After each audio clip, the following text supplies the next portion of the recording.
So last time we met, you guys settled off on this caravan adventure. Um, you guys met with Theodore, who had hired the original four of you to protect his wagon and the caravan if needed, was what you were told. Later to find out that you actually were hired for much more of the entire caravan rather than actually just his wagon. You also got to meet somebody who Theodore had hired to join you all. You got to meet Mazakine, and Mazakine is an owl folk or owl person who is joining you for the remainder of this caravan journey.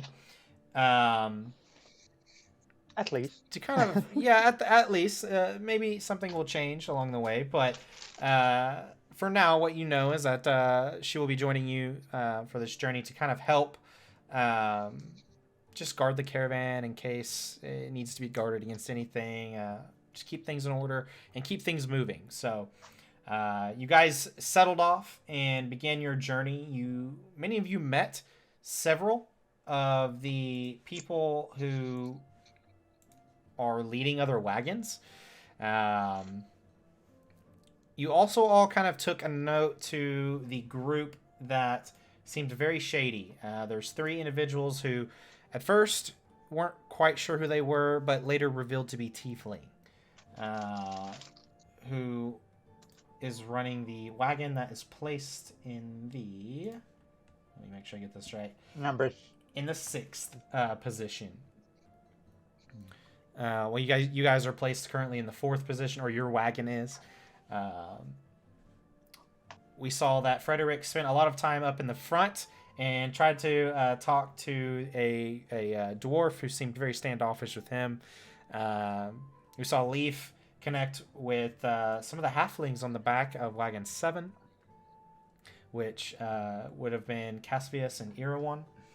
And you guys all kind of just took turns going throughout your nights, keeping things on guard and lock and key. Everything seemed pretty safe. You guys didn't seem to have a whole lot of issues. In fact, your biggest issue came at the end of our last session, where you all. It was approaching nighttime, and it seemed as if there was something in the sky, something roaring an unnatural sound that almost seemed that gave the effect to your ears as if nails on a chalkboard. It hurt. It made you tense up. It made you cover your ears, and the rest of the caravan itself got much closer. They all kind of got down. They got quiet. They were examining just as much as you all were. You all found that there seemed to be... I don't know why my Spotify is being weird. You all found that it seemed as if there was a type of dragon that had flown over your caravan. But what became even more frightening for you all was that the dragon not only shot fire, but it seemed as if it had also shot lightning throughout the sky. Not too far ahead of your actual group, this dragon landed on the ground. And starting from its tail, a red glow basically encompassed its whole body. It was hard to tell exactly, being that it was night. This full appearance to this dragon. But it was a little concerning to everybody as it took flight once further, flew back over the caravan, and seemed to make its way somewhere off to the north. By your best guess, you had all thought that maybe it was around Lycedian, but then it even proceeded further than that before it became too dark and its silhouette blended into the night sky to where you weren't able to see it any further. That is where we're going to be picking up our story today. In the middle of the night, fear is spread across your caravan. it's still quiet as you're still all looking about. Um, a few of the other people nearby are looking at you all, knowing that you all are the guards, essentially. Uh, there's slight whispering begin to happen amongst the caravan. Even the leader of this entire caravan, the caravan leader, is shocked and awe with just nothing to say, it seems. Is there anything you guys would like to do in this moment as it's quiet? Uh, there's a slight whispering happening. I'm gonna look at everyone that was doing the whisper, and the closest people to me. I'm like, stay quiet. Start telling other people to keep quiet for a little bit. If Matt by, I'm gonna try to look at her and say, you can see in the dark. Me? Yeah. Yes, yes. I was flying too, and when we saw the dragon, I went down. Yeah. Can you So can you do a quick flyby, like a low flyby or something, see if anybody's around? Sure. And then I'm gonna just kind of look at everybody else too, and just say anybody else who can see. And I look to the caravan people and our group. If anybody else can see in the dark, please look around. Keep your eyes open. Let us know if there's any danger. Those who can't see, just come in a little bit closer and just rely on the people who can. And I just basically just get ready. Just keep a lookout. I'm gonna basically just do a patrol like about 30 meters off the caravan and like 15 meters, 15 feet up in the air, and just low, like circling the caravan. Like that should give a good distance of range, because I can see at least 90 feet. Okay. In the dark. Okay. You guys watch as Mazikeen begins to kind of fly around the caravan and do like a radial sweep just to make sure things seem okay at the moment. The rest of you, as you shout that out, Corin, you see a lot of people, like, the people, especially the ones in the back of the caravan, are beginning to just run up. They're leaving their caravan back and they're running up to join the group. And they're all kind of huddled together, it seems like. The majority of people here. The three people that have been very suspicious to you all seem to be standing by their caravan talking amongst themselves. But for everybody else, besides you guys, everybody else is pretty much huddled in this little middle circle, keeping quiet, kind of looking at each other, looking back and forth, looking around. You can tell some of them are having a hard time seeing because it is pretty dark. Really, the only light source you have right now is this moonlight. Can I step a little further away so nobody can hear me? And I just want to send a message to whichever tiefling I could just catch my eye on, if I can see them that far. Okay. Yeah. You can see. You have dark vision, correct? I do not. I'm a human. That's what I'm saying. If I have to get.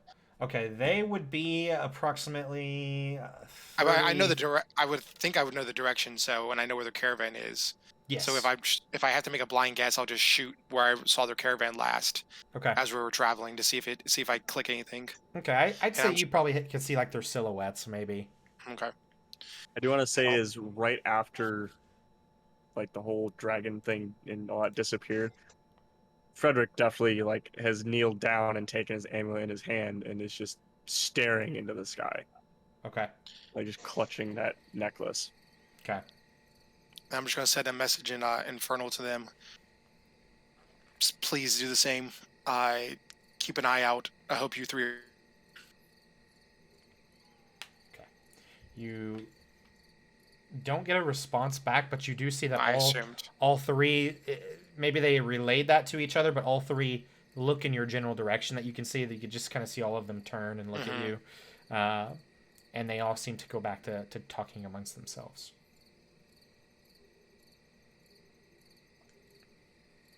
Just gotta keep a looking eye on until I hear anything from Mazikeen or somebody else who can see, because I'm blind. I'm out. I'm blind. Okay. I can't do anything without light. Yeah. Mazikeen, as you scan the area, nothing seems off to you. Nothing seems out of place. You don't see any other individuals around. It seems like your group is clear, is safe for the time being. You don't see any other animals or anything like that as you're patrolling around. You could continue to do this if you'd like, or you can come back to the group. But as of now, it seems pretty safe for what it is.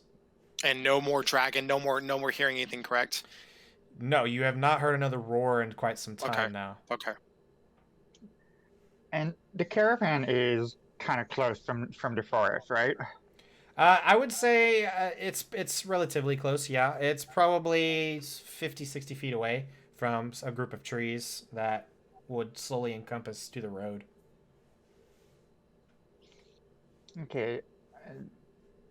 Just before we keep on sleeping, I suggest the group to like get the caravan like closer to the forest, just so that we can be closer to under the trees if something happens. Okay. And if we do, I'll do something to give us even a little more protection, at least for a bit. Okay.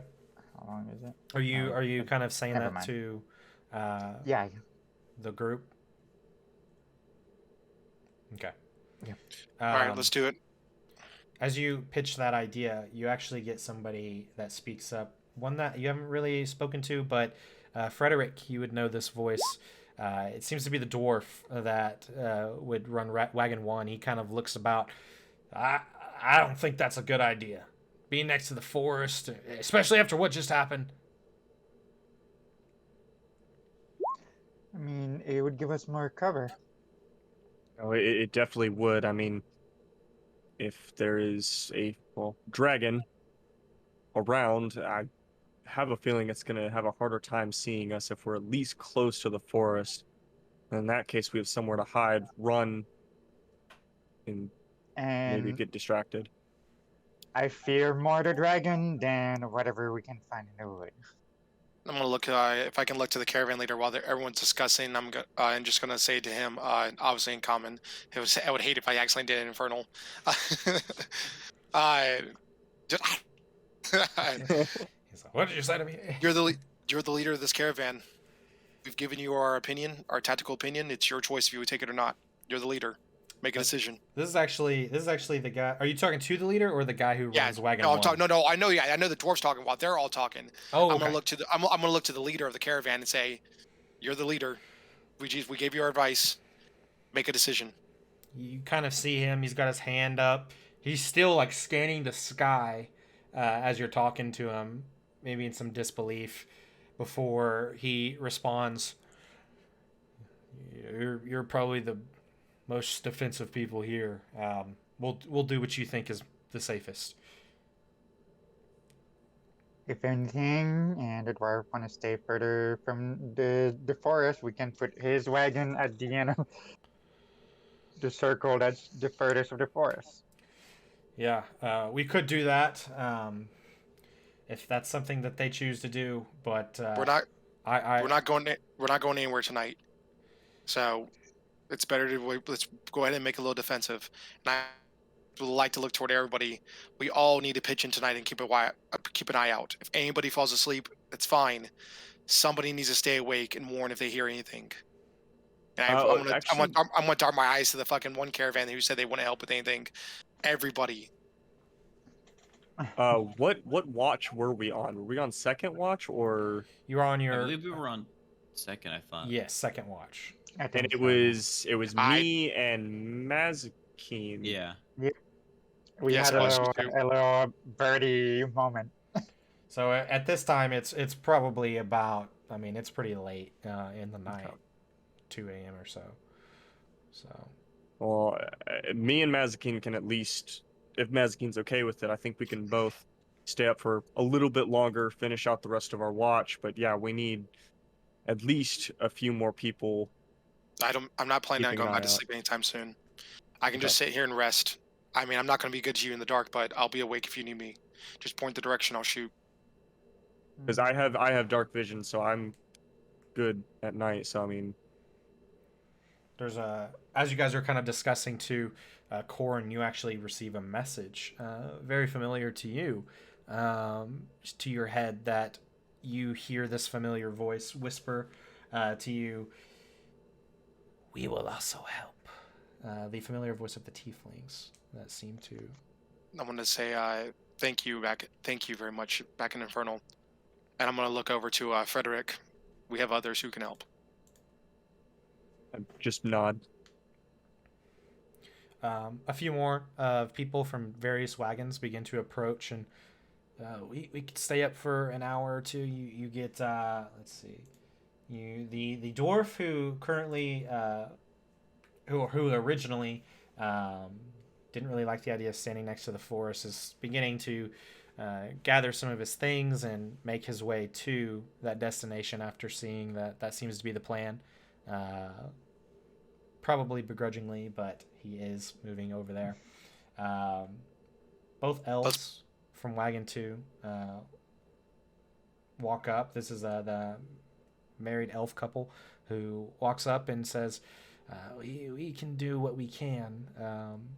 Don't expect We too just much. we just need your eyes. That's it. Of course. Well, we're known for good eyes on top of many others. We'll do our best. Hey, you said it, not me. I'm not being racist. I'm just saying. And there's a smile from both of them as they also begin to take their wagons and things like that over. And then you get the guy from Wagon 5, who was the loud, very happy to see. It seems like everybody. He kind of looks up, hits the side of his wagon really loudly. "I'll take down anything, even that dragon itself. You've always got me by your side." Awesome. Thank you. And it's pretty loud that even here in the middle of the night, he's still super excited and full of energy. Silence. We need silence. We got to move quietly. Kind of looks. I know we're here. That's right. I have a good job for you, actually. I have a great job. We should probably lead the caravans out to the outside of the forest and let the people sleep on the inside of the forest tonight. I don't think we're going to be able to take the caravans too deep inside. So why don't you coordinate with the other caravans and start leading them around to that section? I'm going to look to Frederick Mazikeen. I can't see 30 feet in front of me. Can you guys please point to, or start taking people to us? We can start bringing the caravans. I would say even before you say that, I'm already like helping people bringing their stuff and their carts over. The way I was seeing whoever's already moving.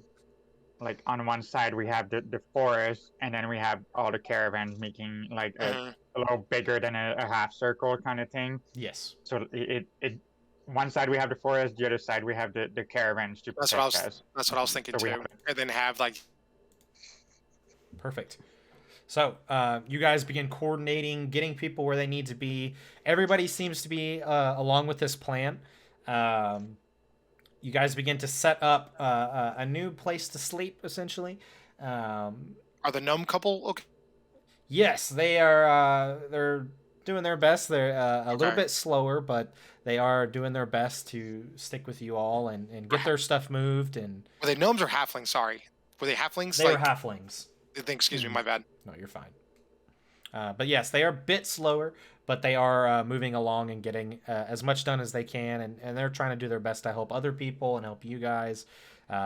This whole process takes maybe another 30 minutes, 45 minutes before you kind of get settled and everybody's in a new spot. You guys are all now within this forest, while the caravan wagons themselves are all kind of parked in a defensive position to sit for the rest of the night. While it's not as... It is a bit different from what you've done before. Everybody's much closer, it seems like. It's like more of a huge group huddled together now, rather than everybody sleeping at their own wagon. And everybody seems to just kind of be sitting there. A lot of people, as things finally calm down, a lot of people don't seem to be sleeping. From what you all kind of notice, there's a couple people that are, but right, a lot of people who are laying down. Some people are still sitting up. You see that the 3 tieflings are sitting up, and kind of they're all 3 got their backs kind of to each other, and they're just kind of every once in a while you'll see it looks like they're talking to each other or whatever. That's kind of what you guys are looking at right now. I'm gonna say Mazikeen is gonna be on the middle wagon perch, the middle wagon from the barricade, like just half sleeping, just listening mostly. 'Cause owl ears are fantastic. Gotcha. So I think Yeah, she's perching, trying to rest up while just keeping focus around. Frederick still keeping post. He's gonna go up to decently high branch on one of the trees on the edge of the forest, more towards the carts. Okay. That way, I kind of got a little bit higher viewpoint. But I wanted to see if I remember correctly. I was able to grab a book on dragons. Yes, you did. Correct. Okay. I wanted to make sure I actually grabbed it and didn't just look at it. Yes, you actually learned a little bit more about Thorfinn last time that we had played. Yes. And that there was some mixed stories about his existence and things of that nature. So it was hard for you to really discern who Thorfinn really is and where he's come from. Well, I would like to look in the book and see Not if those there's nerds. anything on Thank you guys so much. what we just saw. Welcome, as far everybody. as dragons breathing 2 different breath weapons, the weird light that came off of it, almost Godzilla style in a way, from what Thank you I guys heard so you describe it much. as.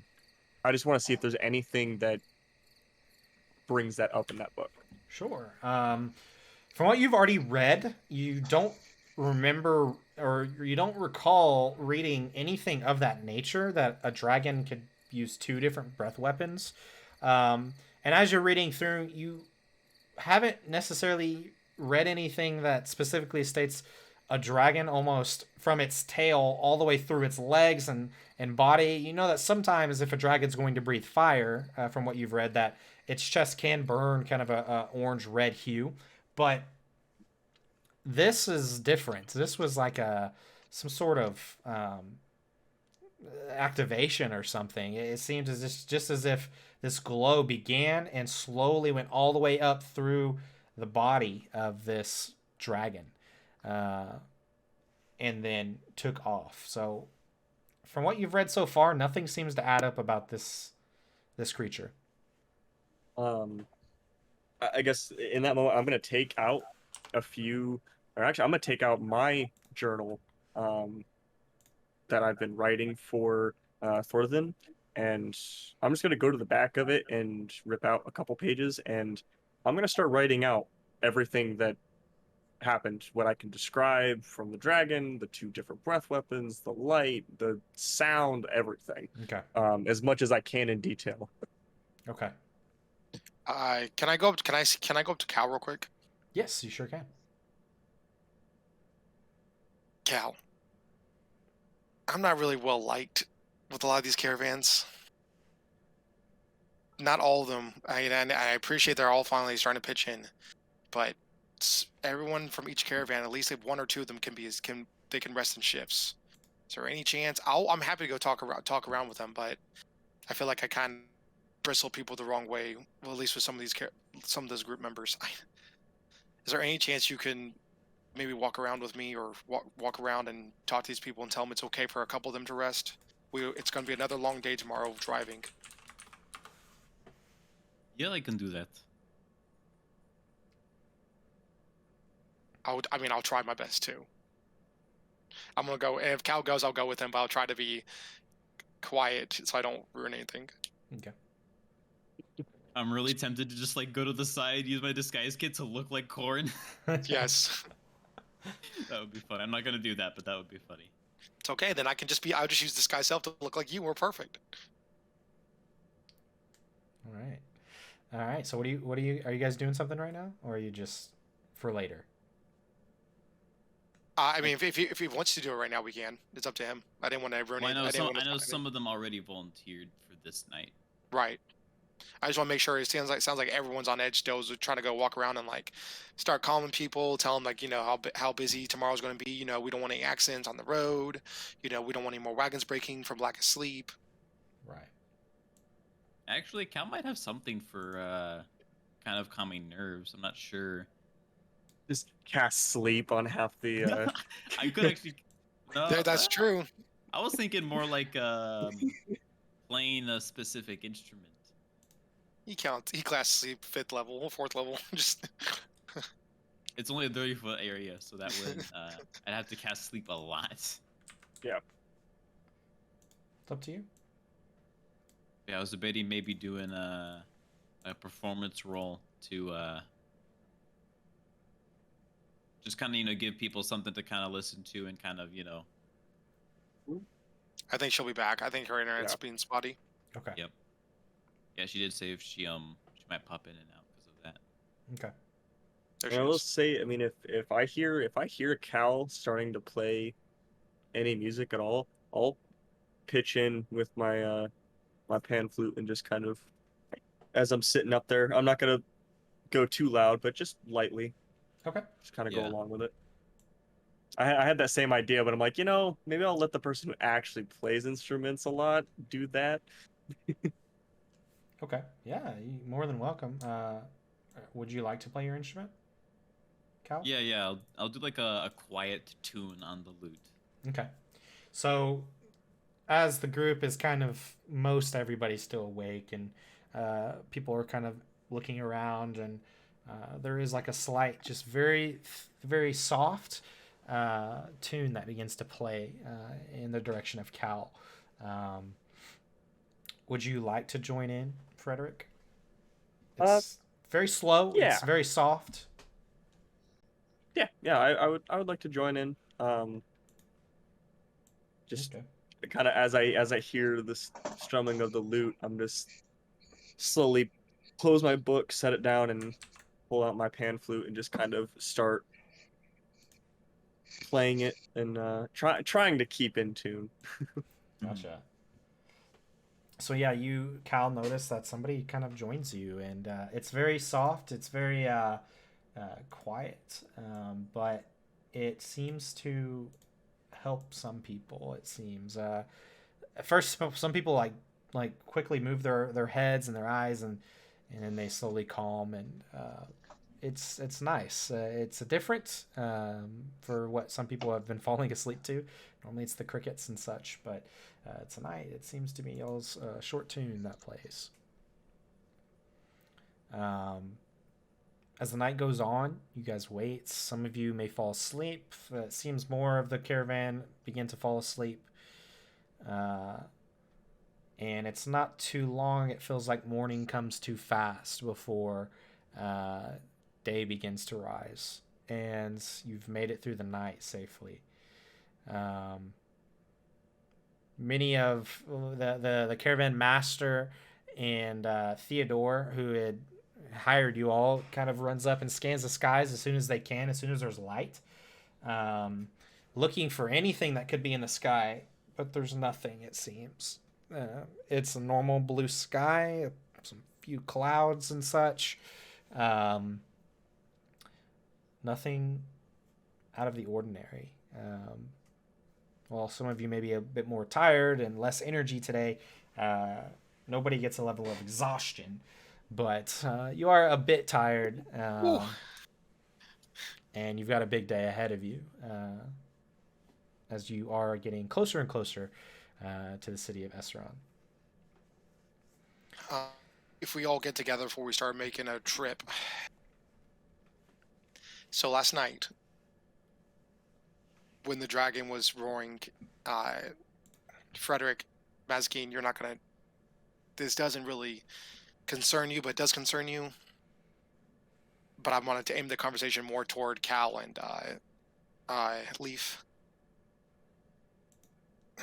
I sent a letter to Cephas and Stephen. What did you say? Something off the top of my head, just honestly, it was just a quick scribble. I said, if that's you sending the dragon, send it back. We are on the way. If anybody's gotten hurt, we won't forget that, blah, blah, blah. Make sure you have Relief's knife. I think that's what I said. But I kind of the main take a step forward and look I at kind of feel you So you may know what that thing was. No, no, You know We where it don't know- came from. no. Because it I- sounds like you kind of know. I assume. I am correlating the events. Do we? Is this the part where we tell them about the other stuff, or do we not want to drag them into this like everybody else? Is anybody listening to us? Seems like most everybody, a lot of people are sleeping a bit late. A couple people are getting up and getting around. It seems like the joy happy guy kind of gets up and just kind of getting his day going, and the caravan master is awake, and so is Theodore, but they're scanning the skies. It seems like it doesn't seem like people are really paying attention to you at this moment. Well, let's go. Let me tell the caravan leader that we're going to go into the force a bit, have a team discussion, and that we're going to join him soon. I'll meet you guys in there, and then we'll all on the line for you too. You might, if you're in for a penny, you're in for a pound. So you guys might as well find out. You're going to find out sooner or later. And Mr. DM, real quick, you said when the dragon appeared, when it first appeared, it was in the direction of where we came, and about the same distance as where the city was, correct? It seemed that way before you kind of lost sight of it due to the night sky. But yes. I have, from Frederick's point of view, he's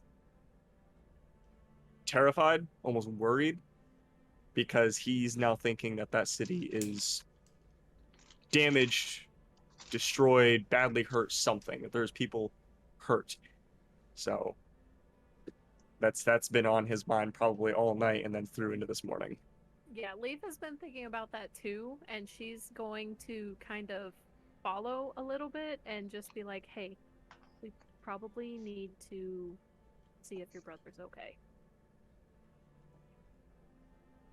He's fine, but I'll send a message, and we'll send a message if anybody knows anybody from that city. We'll send a message to. I've been thinking about that tonight as well.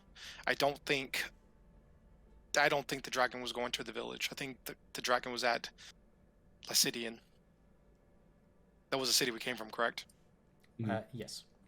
Yes. I think the dragon came from there. I think they somehow had our last known location.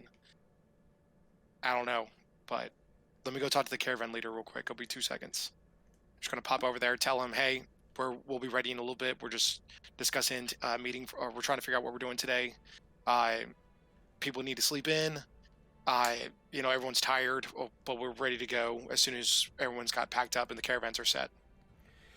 He's kind of scanning the area, not really making eye contact with you. Yeah, sounds good. I think everybody could maybe use an extra hour today.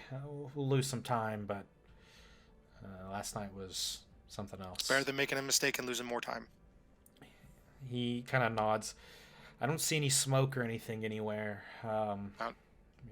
Maybe I don't understand why this thing. I don't know. I don't know either, but I'm gonna clap him on the shoulder, and you did a good job making that decision last night. And I'm just gonna walk away.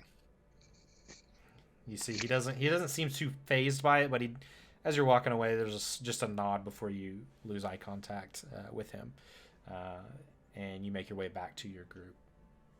And while he's talking to the guy and coming back, Kyle will kind of jumpstart the.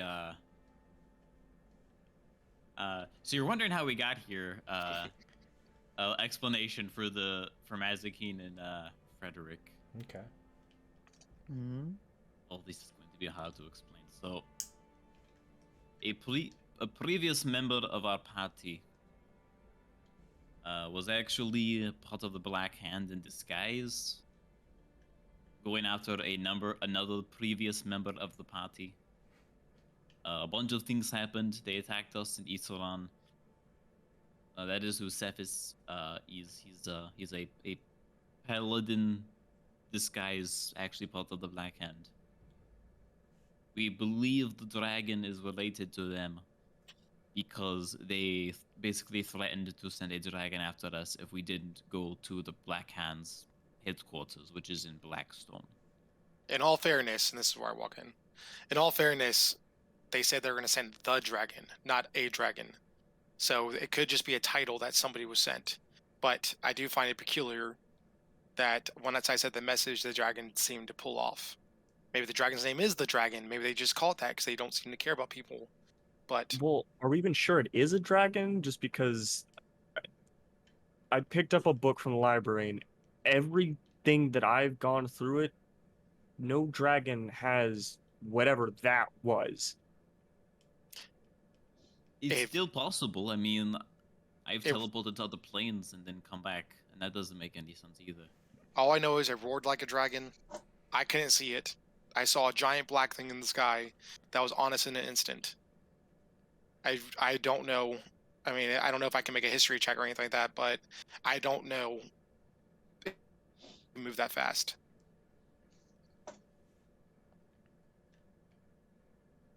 Now, I've only known you guys for a couple days now. Thorthan has literally directed me to you guys. And from what I'm understanding is if that thing is in correlation with the Black Hand, you do realize it was in the same direction as Lycidian. About the Yes. same exact distance. If that city is destroyed, a lot of people are hurt. Do you see smoke? I mean, do we see smoke in that direction at all? You don't. You don't see any sort of smokestacks. You don't see any black smoke. It seems relatively normal.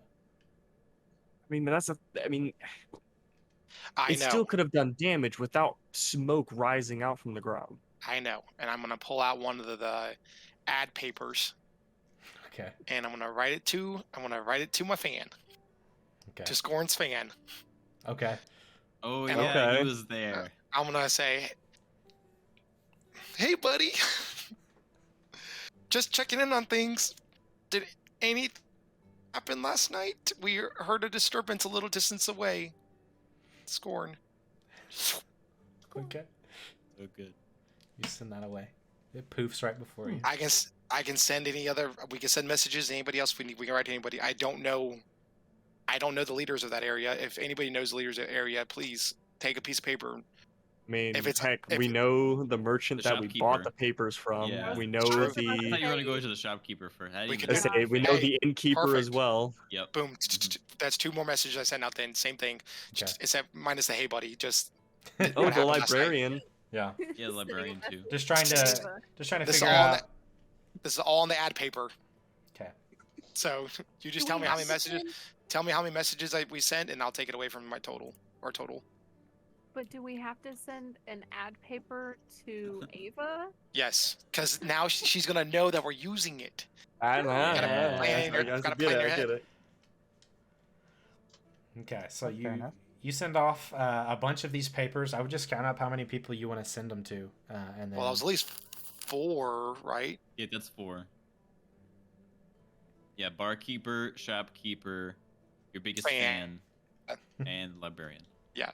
That's Cool. 4. You know, I think it'd be funny if like your biggest fan or like didn't know how the paper really worked, wrote half of it, and then accidentally poofed it, That's and fine. you only get half of the message. That's fine. That's why we send other pieces. That's why we send other pieces. We're good. Like I just Just thought of it use- like, do all NPCs know how to use that, or is that something where it's like, I don't know, maybe just. Well, From what it sounded like when we were talking about it earlier, that seems to be like the it's like shooting an IM or something like that, like the text in that world. It's Yeah, just, but it's does everybody especially in the know? city. Does everybody here know how to, He's send young. text? I wouldn't He's hip. assume the commoners know. Yeah. He's hip.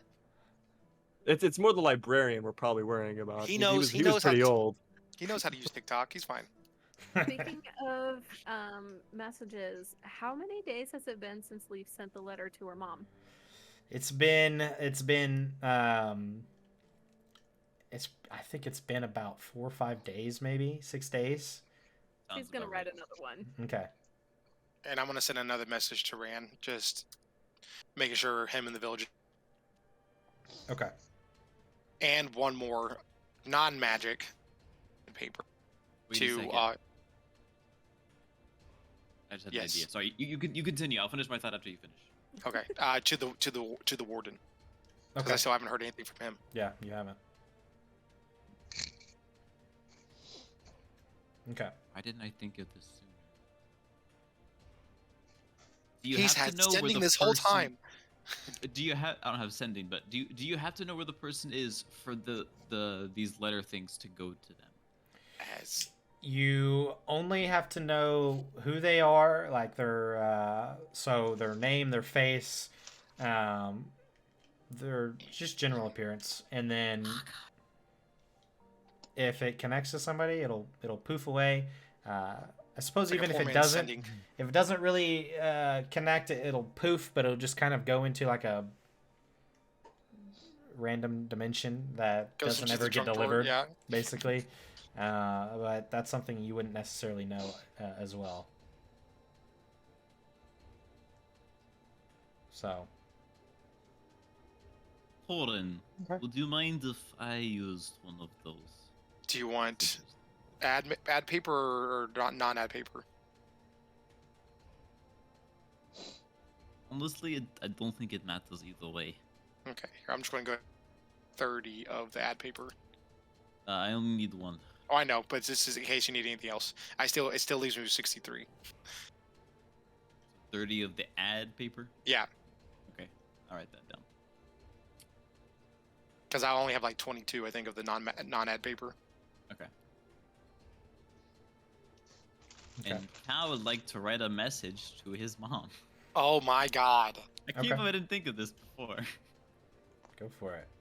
Says I fuck don't know you. if this is gonna work. Well, at the moment, Cal is still convinced that there's a decent chance his mom was with the bad guys, but she might not be. So it's like, I don't know.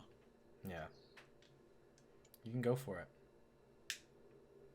So Cal's gonna take this paper, like walk off to the side and just sit down and like spend a good hard few minutes, like not even writing, just like hovering over the paper, thinking about what he wants to put. Okay. So you watch as Cal kind of walks away to himself for a moment with this piece of paper.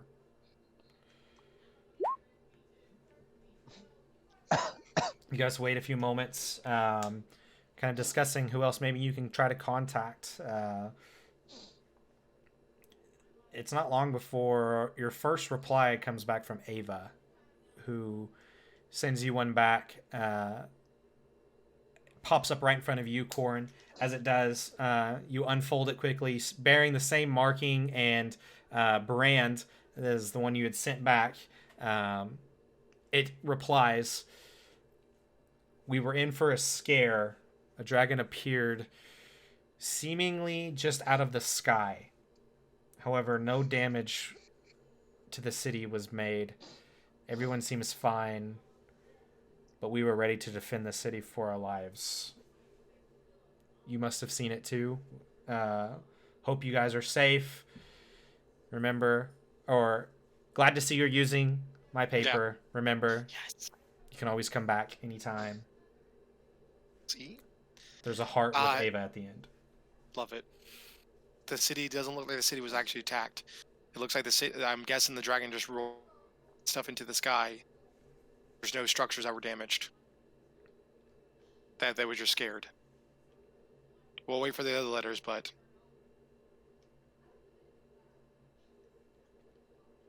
look, and I'm just gonna now this is straight at Mazikeen and Frederick. We're going to Blackstone. Sooner or later, we have to go there. It's most likely going to be a suicide mission. You two aren't a part of this. You guys did not sign up for this. You can come with us as far as you want, but if it ever gets too dangerous, we're not. I can't speak for the other two, but we're not. I'm not gonna judge you for valuing your lives. I mean, I just want to get to Esaron. That's all I'm thinking right now. I'm out of character. DM, the Black Hand is who attacked my village, right? And took a lot of people. I would know that it's them and not another organization of criminal. Yes, you would have heard of it, of this group, and also being some of the savages and such that has hunted you and friends and relatives in the past. I mean, if there is a chance that some member of my family is still alive, I definitely want to go and try and rescue them, or at least attempt something of some sort. If I can see someone back, that would be great. So if I can help, I will try. I might not be the best fighter, but I can protect. I can protect. That's for sure. I mean, we'll take all the help we can get. The black of our lives. They had raised my village basically the last 20 years, 15 years. They extorted it and they killed my family and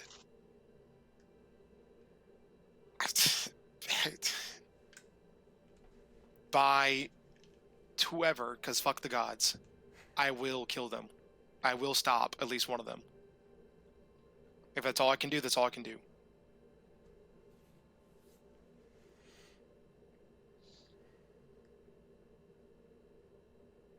I can preach upon that. You're muted. Just realized I was muted. Sorry. I was like, Well- he's really a lot of head nodding. Yep. Thorthan brought me to all of you. So I know he's got something planned. I'm in. Besides, if that dragon up there is with the Black Hand, pretty sure mine's bigger. You've got a Alright. dragon? That's cool. And It's his god that he worships. Hmm. don't use quotations with my god. Do you want to be any lesser than the other gods around here? Torna, Crexius.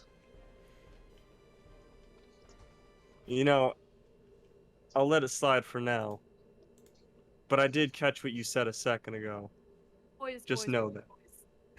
This isn't about our god. That I said ago. Me? Yeah, Yes, you specifically said that screw all the gods. Oh yeah, fuck yeah, no, I hate them. I'm just... I have never hidden that. I'm sorry. Have I not made that clear? Excuse me. I'm sorry, Miss Mazikeen. If you can believe whatever you want to. My brother is a fucking cleric. I don't care. I Thank you don't for the care. follow, Scotty. Fuck the gods. I only have my he does own. spells with books. I only. You can only trust in your own power. You can't trust them. They don't do anything. They just sit there. They sit there in their dimension. They sit there, and that Corn's just gonna go. If he doesn't get stopped, he's like on another like 10-minute tangent about like. As he's going on this tangent, I'm just gonna like conjure a little bit of like electricity between my fingers. I'm just gonna tase him in the side real quick. Nothing damaging. Just like just right in the side. I'm gonna. I'm not gonna throw it because it's. I think it's stronger than yours, but my for lightning, I'm like, remember we already had this talk. You can do that. I can do it. Hey, all fun and games, but if we stand in front of my god, I ain't stopping him, and I'm just gonna slowly back away. If your god is in front of us and does something, that'll be the first god I've seen do something in my whole entire life. I mean, there was that I'll one give you that time that Ran did the player thing for guidance and got a cryptic message from Torna. Leaf is kind just of- like But sitting on the does that- ground, like cleaning out her fingernails. Does that really count? Because he had to do it. He had to do it. Torna, just do it. He had to do it. Yeah. So again, I'm giving Rand the props for that. I'm giving my brother the props for that. He's the one who did it. He used his power that he gained as that. He used what he was given. And again, he's on his own life. I'm on my own life. We're all on our own journeys. But You know, Some gods are benevolent. I do understand what sorry, you're I can't believe saying, that. but at the same time, what would life be then? I get it. Stuff can be pretty bad. Yes, the things happening right now are pretty bad, but Oh, I know they're real. what Don't- purpose would we have if the gods would just fix everything? I didn't say they have to fix every single thing. Like I don't need to fix a band-aid, but I don't think the tragedies in the world would be as severe if they actually took a care and actually cared about their world that they created. They made us, supposedly. They should have to watch their mess. And then Corn's just gonna walk away. Now, outside of all this, I remember reading in my book about Thorthan that if I'm correct, the gods that we know now didn't really create all of the world, or was that more? What you know is that Torna had a big part in how Telestia was formed, but then in your book you read that that Thorthan had a big part in creating the world as well. So, but from what you know and what the book even says is it doesn't really mention Torna. It mentions that he was there alongside her, but from what you know, just you as somebody who follows a god and religion, doesn't. It's a little weird. Maybe not adding up fully. That there's something still missing to this puzzle. I'll keep that to myself. Okay. Okay.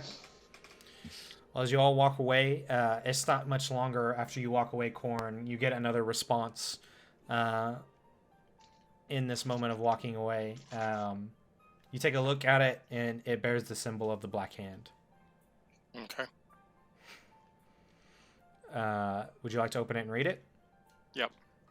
Okay.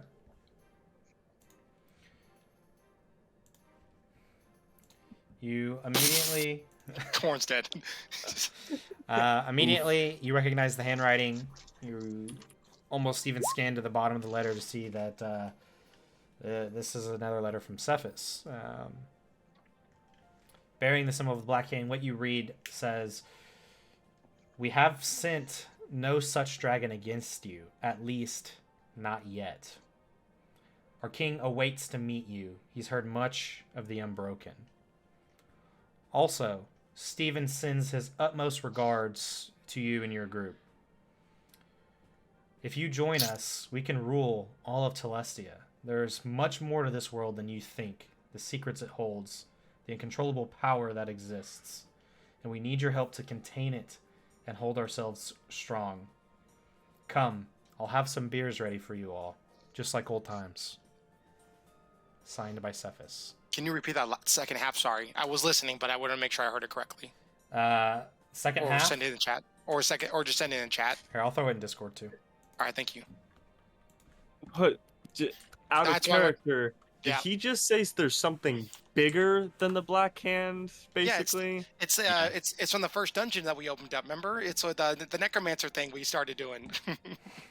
It's the ice door. The Soren stuff? I don't No, Ice not door. sword. Yeah. That same dungeon, but I'm I'm scared. still Ice curious what's dragon? behind that door. Yeah, I'm still curious what was behind that door that had all the undead. That we Oh never yeah, opened. that's right. I Wait, remember the that one room. that Steven was obsessed with. Yeah, that wasn't there also Oh, like Corn was too. suspicious like wall engravings? There or was some kind of something? lich or something there where he talked about. There was a person that was being something. Mm-hmm. In the very first place that you guys went into? Yeah, That they had that cold door with all the undead. Yeah, that we were going to go through, but then we decided not to. Yeah, I think Yeah. Ran or you had to use Detect Magic and found that there was a very undeadish feel. Yeah. And it was very cold. I'm gonna write that down in my journal. Just a copy of that message. Okay. And then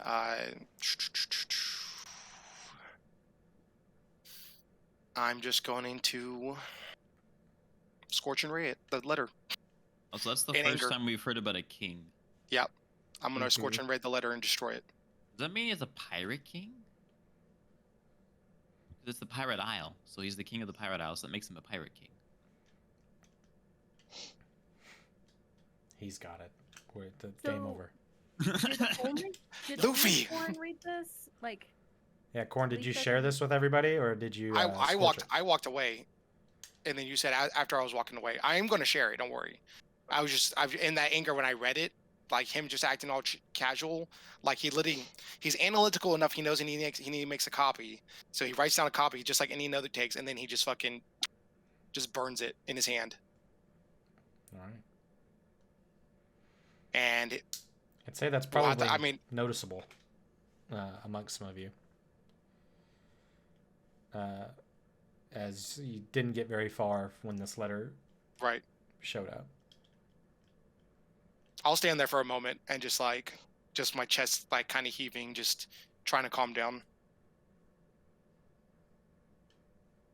I'd say all of you would probably notice this. Cal, as you even maybe at a tree nearby writing, still working on your letter maybe, or had just finished. Yeah, finished it, yep. You'd probably see that Corn walks away, and then there's obviously a visible sign of frustration or anger. The rest of you would see that too. Levis is very Everything all right? curious, but knows not to go near the magic men when they are mad. Yeah. Cal will like hover between the group and Corin, but not say anything for right now, giving him his moment. He'll sigh and turn around and come back. All right, last thing. I just got word from Cephas. And exhibition. Tell everybody what he said. Okay. I have a copy right here. Sorry, I lost my temper. Shouldn't have, but after the debate we were having, and then with him all of a sudden blindsiding me with that, I didn't mean to lose my cool. I'm sorry. But I did write it down. Okay. Supposedly Well, there's... at least they didn't send the dragon. That's a good news. But that Supposedly. also means the one that we saw might be completely unrelated. And Yeah, why would it attack then? Why is it there? Question actually, Frederick. Does your god have like dragon messengers or something? You know, that's actually a good question. Do I know if he does or not? I think as from what you know so far, you haven't found anything that says he does or doesn't. I'll do a religion check though. Okay. Yeah, because I don't know. If he's a storm dragon god, I mean, who else could make little dragons that are two elements, right? True. Be a divine thing. I have nope. So yeah, Considering... you're not quite sure. You have a pretty good idea that other dragons and such, typically of like ancient dragons, and this helps because of part of this book that you've read. Typically, yeah, they will have younger dragons who speak for them and such, but you don't really know about Thorfinn. You can assume so, but again, you just don't really know. You know, I don't know. I could try asking him. I don't know if he'd actually answer. I'll keep that in mind though. Why? Was there any... I'm just trying to think of any other reason why a dragon would just, pop out of the blue. Maybe it was a sign from your god, or whatever the meaning would be. I don't know. I mean, that one seemed pretty, at least from what we saw, looked pretty hostile. I mean, it was looking for something and was just blasting off flames and lightning at the same time. No, that's not it. Can I send another message to Ava? Yeah. I just want to say, we're safe, thank you. Please let us know if it comes back. Sends off. I was gonna say maybe it was attracted by the crystal, but that's back with Rand. That's been gone, yeah. Yeah, it's been gone. Do you say that out loud? No, this is out of character. Okay, I was like, all of a sudden... I'm just trying to think of any possible tangent, like, thread that would connect this. Crystal? Oh, yeah, it's Crystal with Dead, the necromancer guy. Don't worry about that guy. He's fine. That's least our concerns right now. Almost killed us. See, I can't think. That's still out of anything else. character, yes? Yes, that's still out of Out of character. character, Yes, yeah. yes. All right, That was- hold on. I'm not using the accent on A dead purpose. crystal? That was a multiverse sorry moment. Like in another universe. Yeah, I just can't think of any other reason. And if it's not related to Thor, I if don't it's not know. related to the Black Hand, I it's don't not know. related to the I don't know crystal, what I don't know if we should believe them. Now, but that's my thing. I don't know if we should believe him either. Like Yeah. now, I feel like they would have gone with something that's more, Black Handy. Like yeah, Fire Lightning's pretty Well- flashy. I'll give them that. But like, but that's the thing though. Is what if it's not? What if this technically isn't a dragon? Well, What I if guess- or maybe it wasn't the dragon. This wasn't their dragon. Right. This was something else, a different dragon that they also have. I sent another message to Ava. She's gonna hopefully she's gonna keep us informed if the dragon comes back. If we get further towards Esaron, when the dragon comes back, then we know something else is going on. We have lots of things going on at the moment. We have to pick one cataclysmic event and keep going. well, it sounds like the Black Hand have some shenanigans planned. So What I want to know about is this king and what this what I want to know is about this king and the secret it holds and some kind of power, this uncontrollable power. What are they talking about?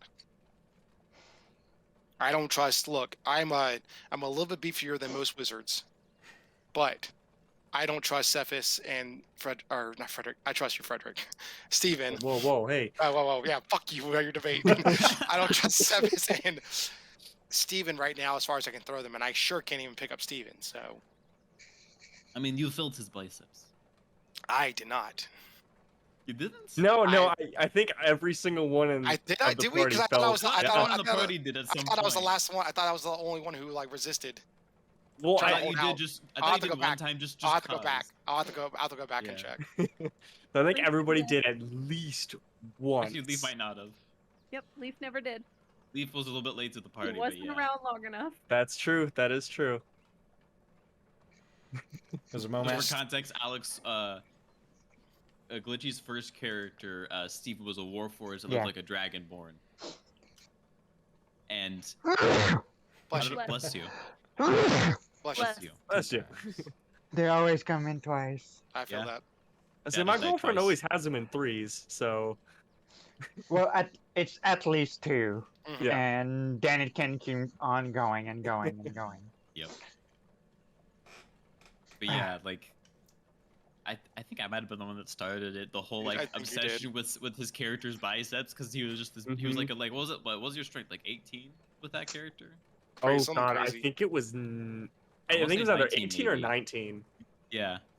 So at Oh, one point God. I was just like, "Is this real metal? Okay, it's real metal." But I did it by feeling the biceps. So that just became a running joke. Yes.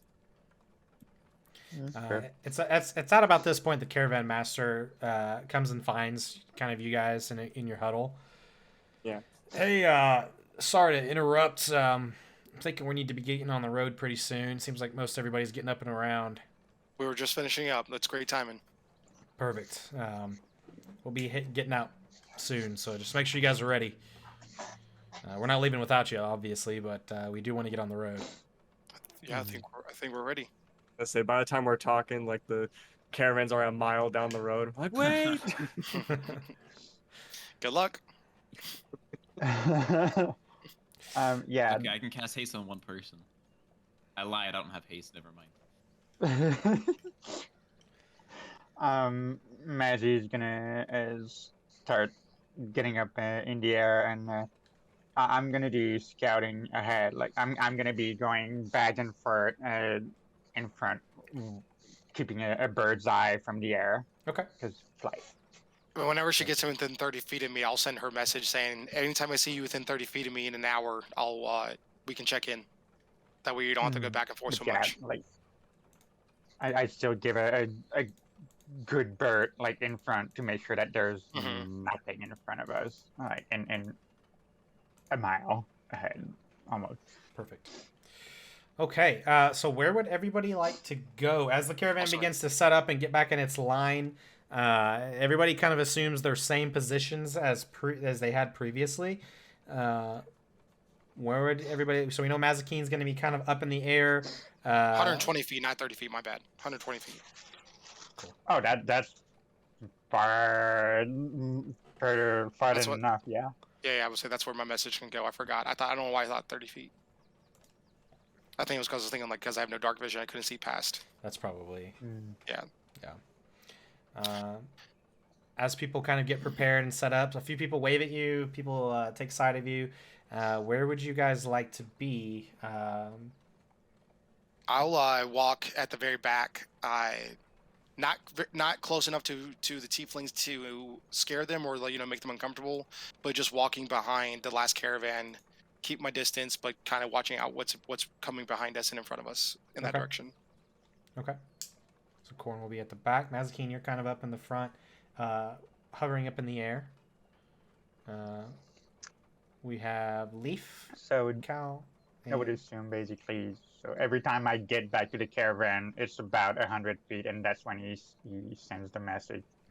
Like we do a comm from back to front, and I'd go only like maybe 200 feet ahead, and then come back. And Okay. So you're going out quite a ways out, and then coming back every so often, just to make sure that you can see. Okay. If Freddy's not with the human this time, Leaf is gonna sit with the human because Corin has kind of taken her spot in the back. Okay. I'm not on the caravan. I'm just walking. Yeah, but she always sits on the back of the halflings and like watches behind us. But you're back there, so she's gonna kind of go to the middle. I apologize. You're fine. You're fine. It's fine. How dare you, feed you. Corin? I know. How dare I ruin her relationship with her kind? Corin's getting beef with everyone. Yeah. So just to be I'll take clear, you all on. you'll be with the joyful guy by himself. Yeah. Okay, cool. All right, then Al will kind of once again linger like on the opposite side from whoever's like closest to him, kind of staying near the middle. okay. So Who said they were gonna be in the front? Nobody's in the front right now. Besides Mazakine's Mazakine gonna watch flying. the front because she's just flying back and forth. But yeah, I'm like ahead from the front. That's even further front. Yeah. And who's in the cart up at the front? Not out of us, but like the people that we're with. Just the dwarf, I think. The driver, right? Yes, Yeah. the dwarf that you tried to kind of talk to previously, but didn't get a whole lot of headway with. Okay, I'm gonna Maybe go his back name. up to the front cart then and just chill up there. Okay. All right, so Who was the fourth card again? Because that's the only one that I don't have written down. that The was fourth your card card. would be us. The fourth is us. That's Gotcha. Theodore's. It's the guy who That hired us. makes sense now, eh? Yes, that Now is I know why No I Theodore. didn't write info it is down. because that's ours. Yeah. Old Theodore. All right. There's some people feel like they have to rush and things, but the line finally forms and you guys take your positions as the caravan begins to move again. You're getting a bit of a late start, but it seems like maybe that's worth it considering everything that's kind of happened over the last night. We'll use this time as to take maybe a 5-minute break to get a drink, use the bathroom, all such things, and then we'll come back and we'll keep playing for a little while longer, if that's cool with Sounds good to everybody. me. Yeah, I mean, hey, Yeah. I got nothing to do. We're good. Cool. Cool. Let's get back on the road here. Yes. Back up there. literally Let's and go. figuratively. Okay. Then it's asses. Do we need to do any perception rolls, by the way, since we've got our positions kind of figured out? Yes, let's open it up with some perception rolls. And Mazakine will give you advantage because you get to fly and see much farther. That's Yep, not bird's eye view. fair. Dude, we That's- oh my God. I have a 0 for perception, so it's not good. All right. Leaf is deeply distracted by this guy, just like talking her ear off. Stop taking my Please tell popcorn. me the highest we're gonna get is a 10. Well, I don't know. Mazakine still has to roll, right? I just rolled because I can't really roll in Yeah, Is that yeah. I roll 20? Yep. Yeah. As advantage, Yes. I got a 4 and an 11 plus 4, so that's 15. Yes. Okay. That's better Hey, than at what we least had. can do something. The highest one we had was a 10 before you rolled. That's good. Oh God. Okay. So. Well, I'm glad that I had advantage because that would have been a 9. Yeah. Yeah, that would have sucked. Yeah. Sweet. So you guys spend about half your day traveling, trying to make up a little bit of that lost time, but it's just kind of difficult with everybody on lower energy. As you guys are traveling, Mazakine, you do see various like animals and such further off in the distance, but they never really seem to be much of a problem. As you guys get close, they typically see you and run off and keep distance. However, you do notice something interesting happening as you are kind of flying up about 200 feet ahead. You see kind of coming up out of the just out of the trees and such. You see what looks like two figures. Sort of coming towards the caravan, but not exactly. It seems like they're making their way towards the road. And then on your right side, so that was kind of on your left side, on your right side, you see what looks like two other figures and something darker. Also kind of, and these look a little bit bigger, and they're also coming kind of towards the caravan, but not exactly. Again, it doesn't look like they're coming towards the caravan, but they're just happening to go into that somewhat of a general direction. So like, the caravan is going that way. It's on my way. Like when I'm going to scout, that I see them. So on the left side to King, and on the right side 3. Yes. And they're like going like that kind of thing. Yeah, it seems like they're so as you guys are going forward, seems like they're kind of coming from these top like angles, and they're kind of coming this way and almost like curving up to almost looks like maybe they're gonna meet each other or something. From what you can see from here, there's the ones on the right side seem bigger than the ones on the left. Without getting unless you get closer, it's kind of hard to tell what these things are. They're definitely some type of. They look to be humanoid, but it's hard to tell. They look bigger.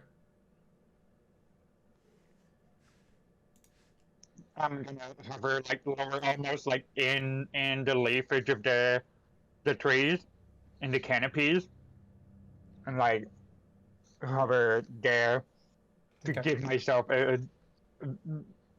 a bit of coverage, but still have a visual on them, and try to get a bit closer before reporting. Okay.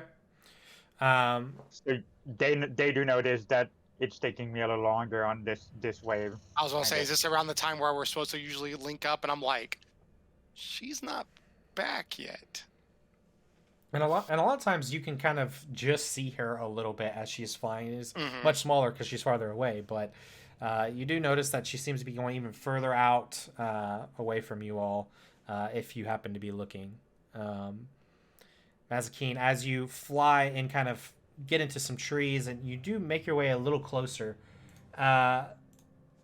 you're able to kind of see that these individuals on your left, they appear to be two what look like ogres to you. They're holding like what looks like these clubs, and they're kind of stomping their way across the field. And then the ones they're bigger. The ones on the right side, you see the smaller, darker figure appears to be like on the left side, and on the right where the bigger. Yes, the right side appears to be the black figure that you see appears to be like a large, actually a giant boar. These long tusks, black fur or hair, I should say, as it trots along beside two hill giants that you notice. Ogres and ill giants. But I do want to fight. Did I like as a person? I want to fight. But I'm like. But what you notice is that it seems like the ogres and the hill giants have almost seen each other, and they are going to each other. far is the Are caravan we coming from on to them? a turf war? Maybe. Uh,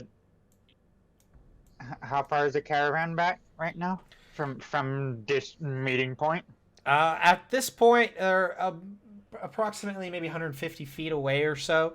It won't take too much longer before the caravan notices. They haven't made their way to the road yet, but the ogres and the hill giants are making they're heading that direction. The caravan itself, it seems like nobody else has noticed this right away yet. I'm double speeding back, like Okay. dashing, get everything I can to get back and be like, stop, stop, stop, stop, stop. Okay. So for some of you, about 150 feet away from this interaction that still hasn't been, you haven't noticed yet, you see Mazikeen flying in hot and fast as you see her trying to stop the caravan. And I feel like I would see her first Frederick. since she's. Yes. Since You I'm were in the right front. in front, so I'm coming like, no, I'm not even flying high in the sky. I'm flying like down underwater, like almost like not like, running, but yes, at the same time, like. Yeah. I feel like all I hear from her as she passes, out the car. Just goes right past him.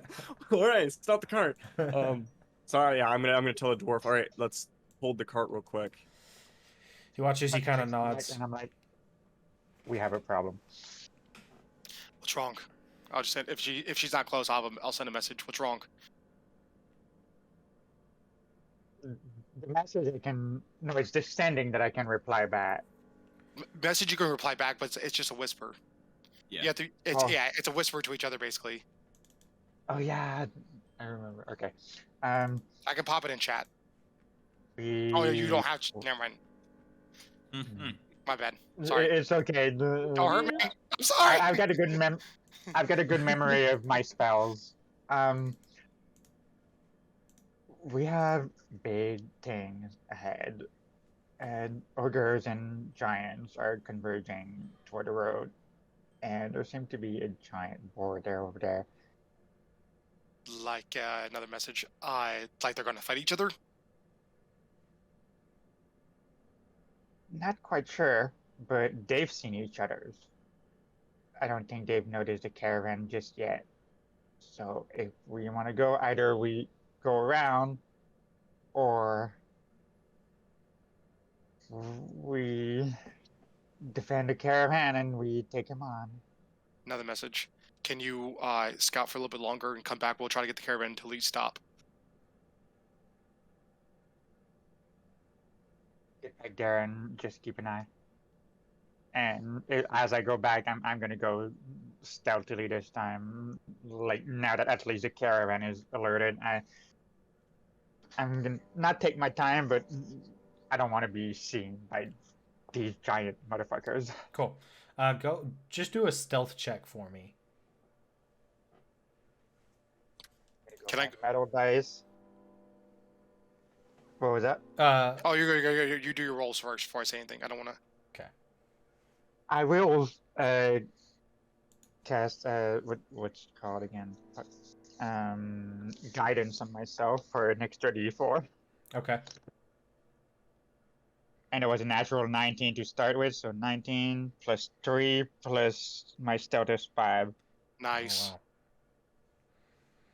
wow. All right. So 27, I think. Yeah.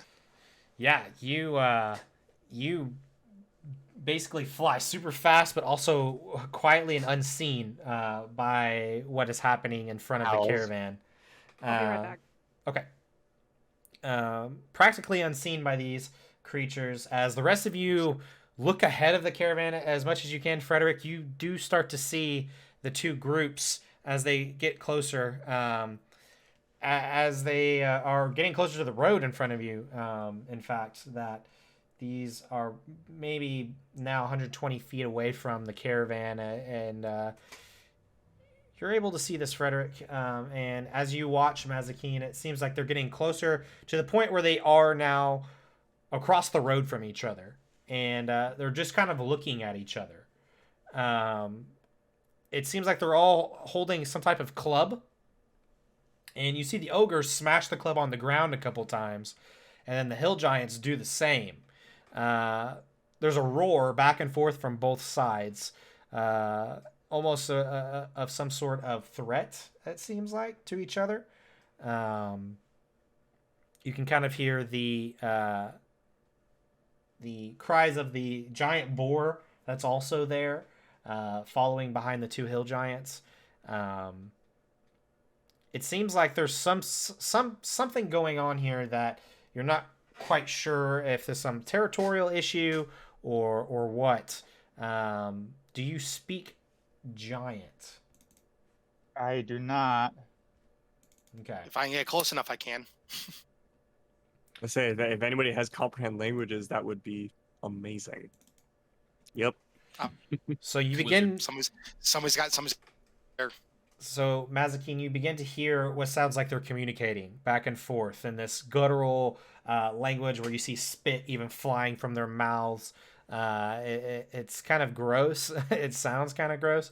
It's all very low, and it seems like they're talking with some sort of rage, maybe, as they are pointing their clubs back and forth at each other. Then they slowly, ogres start moving down the road a little ways, and the hill giants are kind of following them, and they're still shouting at each other, getting feet by feet a bit closer to the caravan.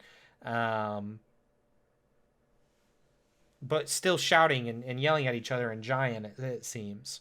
At this point, Frederick, you notice that these creatures are coming closer, getting to about 100 feet away from you now.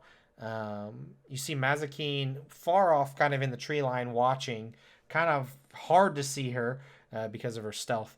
At this point, you even hear the dwarf who you're sitting with kind of looks over.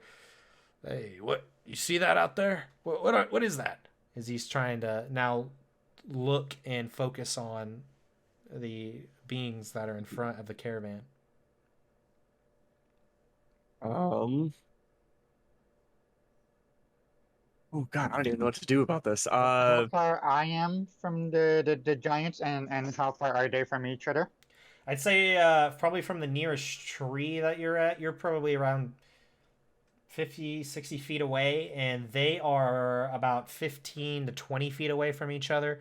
They're standing on opposite sides of the road, trying to maintain their distance, but it seems like they are being a bit more aggressive towards each other too as time seems to go on. At one point, you watch as one of the ogres steps on the road and runs up to one of the giants. The giant pulls a great club up, smashes it down on the road as the ogre just narrowly dodges and runs back to the other side of the road. All while they're slowly just seems to be encroaching towards the caravan.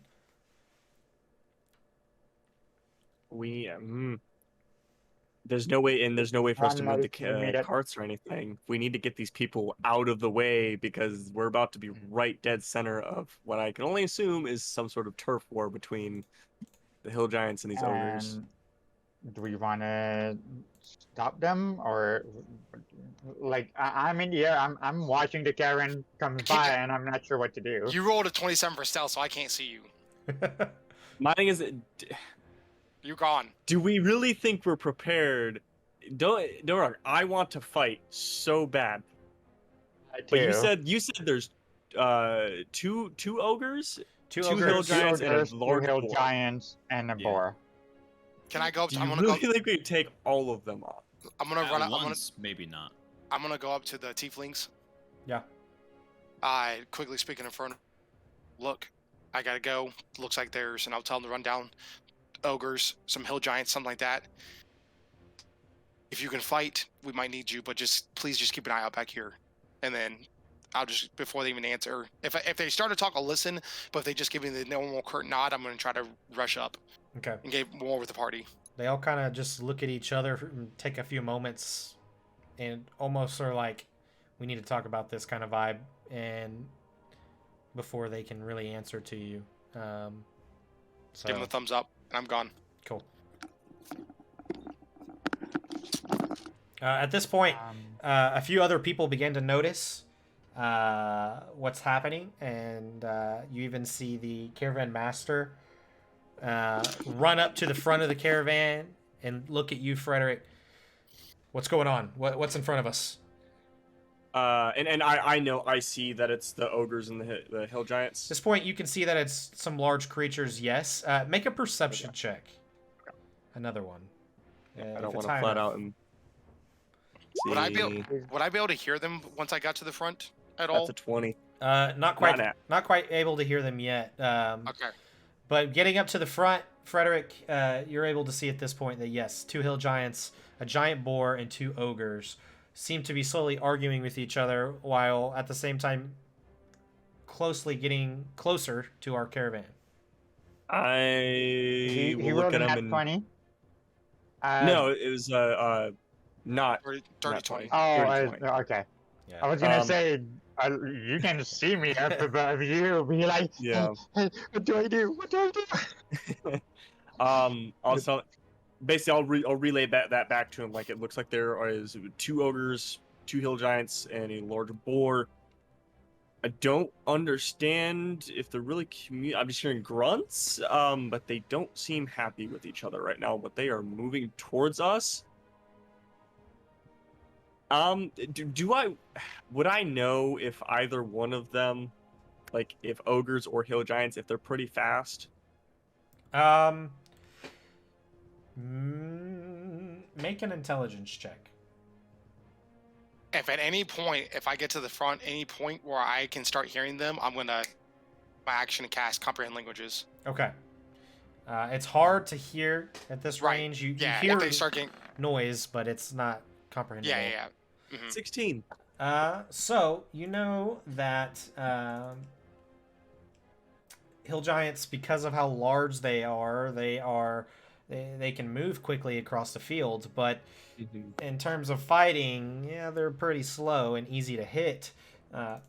With ogres, it's pretty much the same. Smaller in size, but still slow when you're trying to fight, but can cover a field much faster than maybe you could. My speed, my movement speed is 45 feet. So I'm like, well, you might be able to go a little faster then with your intelligence. Mm-hmm. Not much, but you could probably run faster than they could walk. Do note, Glitchy, you have seen in the past Cal cast slow. So you know that Cal could slow them down too. And my idea is, what if I can cause some sort of distraction and just lead them away, maybe? But well, at this point, I'm gonna look at Cal and go, do you want to do the combo we did last time? The blindness or deafness combo and slow combo? It seemed to work pretty well last time we did this. Yes. But I need to see how... There are more of them this time, though. Yes. I had to get in within 30 feet, though. That's the problem. Do I see them plotting and thinking like they're gonna attack? I'd say at this point you see some of your group members begin to form up and huddle up to as if they're talking to each other kind of erratically. You could probably make that assumption. Okay, I'm gonna look at the big motherfuckers. I can cast this spell at 150 feet distance. Okay. In the middle of the road, you're gonna see a bunch of thorns, like all wrap on the ground, and I'm casting Spike Growth. Spike Growth. Okay. On the Spike Growth. It's 20 feet radius, so 40 feet. So I'm in casting all of them in that circle of Spike Growth. Okay. Can I even upcast it? I don't think so. So it just... Let me go grab it real quick. Where are you? Right here. So it's a level 2. The ground is a 20-foot radius centered on a point within range. Twist and sprouts hard as spikes and thorn. The area become difficult terrain for the duration, which is 10 minutes of concentration for myself. Okay. When a creature moves into or within the area, they take 2d4 piercing damage for every feet they travel.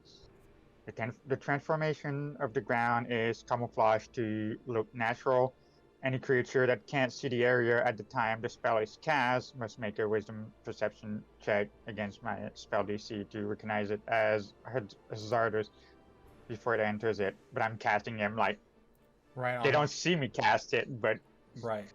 the ground starts just Yeah, these spikes and weeds and such begin to grow from the ground and ensnaring them and slowing them down while also pricking them and causing a little bit of damage against them if they decide to move from their position.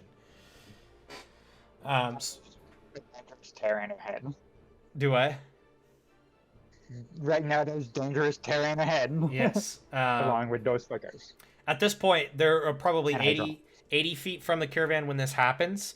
As it does, you notice that all of them look down as these vines and things begin to take, as they are actively moving, they're taking some damage.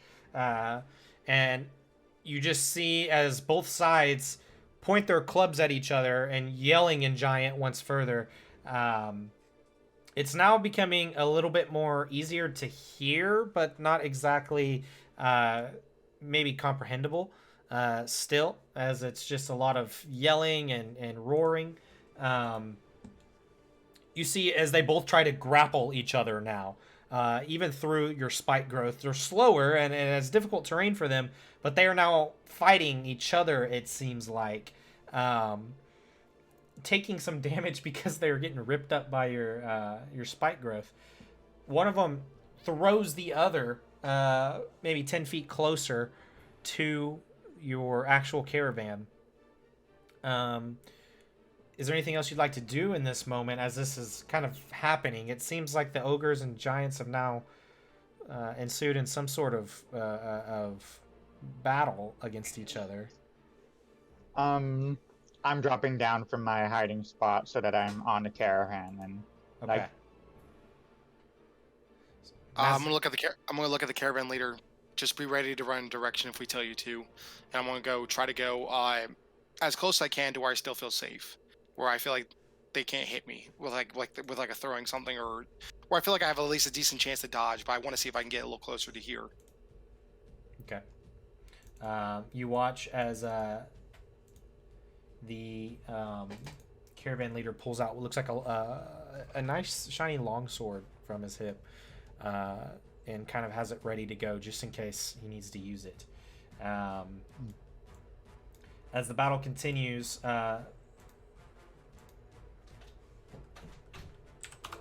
oops, 1 second. As the battle continues, I'm just adjusting some hit points. You notice that the boar is kind of running back and forth, almost like it's going in and it's deciding not to. It's screaming and squealing, and it's not too much longer before they get out of your spike growth. They've taken about 10 points of damage, all of them. They've kind of are still making their way as they're now grappling and throwing each other around and not really hitting each other with their clubs, but more like a battle of strength maybe. They've now gotten to about 65 feet away from this caravan. Almost half tempted to just kind of let them duke it out for a little bit. Oh yeah, I'm not interfering. Yeah, I said let them duke it out for a little bit, and then hopefully they just kind of settle their differences or whatever. And if we need to, we'll pick off the last of them. But hopefully they just kind of go their separate ways. I'll have my crossbow at the ready. Okay. So I'm On top of definitely one of got the my caravans. quarterstaff out, and I'm just preparing myself, just getting ready. All right. Yeah, Letha's gonna go up to the front and pull out her dagger and ready to go. Okay. So you all do so. You also see that the caravan master is with you, holding a longsword. He's kind of just looking at you all, holding his sword, almost like maybe looking for direction, but also keeping his eyes on what's ahead of him. At about 60 feet now, you can start to hear their speaking. Does anybody speak giant? I have comprehend languages up. Okay. Anybody else? No? I speak giant common letters. Okay. Just the letters. No, I'm saying like as in like Oh. common, but in giant letters. Haha. That's All caps. That's good. All caps, yeah. Okay.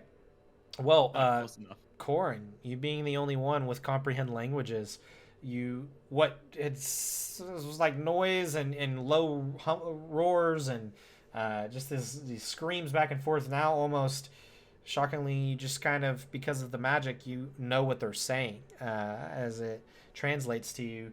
And what you hear is just a mixture of hill giants. It seems like they're cursing out these ogres, and these ogres are cursing out these giants, and they're arguing over who looks the strongest, it seems. You see that one hill giant, much bigger, stronger, as one of the other ogres points his great club up. I will smash you! And then they go into a grapple, and they're throwing each other back and forth. It doesn't seem like they're arguing about anything else other than their strength. Unfortunately, though, it seems as this battle is slowly getting closer to your caravan. Listening to this constant rage and arguments, it seems to then start to take off into the grass on the left side of the road, out into kind of this grassy area. As they slowly begin to get even closer, about 50 feet from the caravan now. All right, I'm going to walk back to the group and let them know what's going on. It seems like it's a contest of strength. It looks like they're going left. Maybe if we go right, we can kind of skirt this whole thing. But it just seems like they're just seeing who's stronger. That's it. They both comparing sizes. It is just they're trying to see who's bigger. It's one of the things they do, I guess. I mean, size matters. I just. So what do we want to do then? Do we want to? Would it be dangerous, like with the caravans, DM? Would it be dangerous to take the caravans off to the side through like the grass and like not on the main road? Would that cause troubles for them? It potentially it could, because the road is much smoother. Going off into the grass, you've had one instance before where a wheel did happen to break off. So it is a bit riskier, but it can be tried.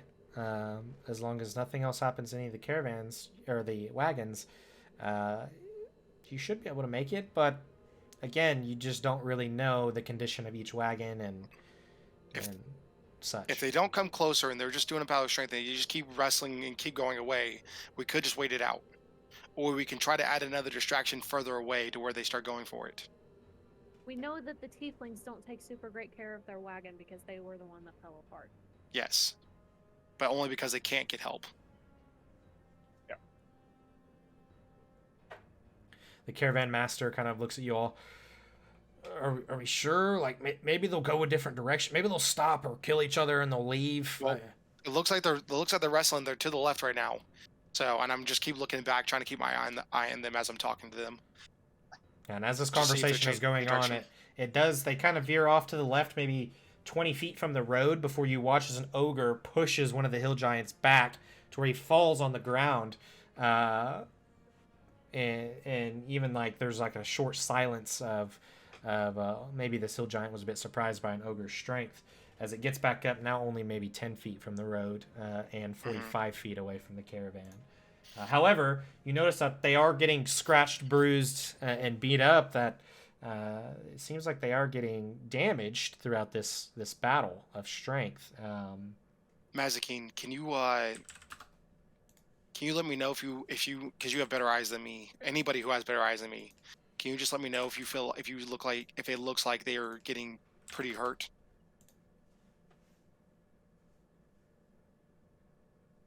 Like if you feel like they're getting like a lot very damaged. Oh, you're Ooh. lagging. You She there? got her voice changer back. Hold on. Not the right one though. Very robotic. Plot twist: she's actually a warforged this whole time with Yeah. an illusion. We got him. Oh no. So yeah, Frederick, if you could use your eyes, or Let me. I mean, I can do a perception. What am I looking for? just if you feel like if they look really damaged, let's just look really damaged. Maybe we can use that to our advantage. We can either end it ourselves, or if they hopefully they get hurt enough, they'll just walk away. They'll just stop once it's over. But Yeah, I don't know, like, man. They look I pretty have- big and they look pretty tough. I don't know. well, you just tell me if they keep getting hurt, okay? Somebody I tell me if will. they keep getting hurt. It's at this point during the conversation as you're talking. And I'm gonna try to keep listening, see if I hear any difference in like tones or changing. Sure. Yeah, it continues. You can't push me down as he gets back up and they begin to scrap once further. It's at this point that the great boar, or the not the great boar, but the giant boar. Sorry, the giant boar stops looking at what's happening in front of it and notices the caravan some, and it's like locked in place there, looking at you all as it. Then, like, when something happens near it, it then kind of looks back and scrambles away for a moment, but then turns its face back towards your group.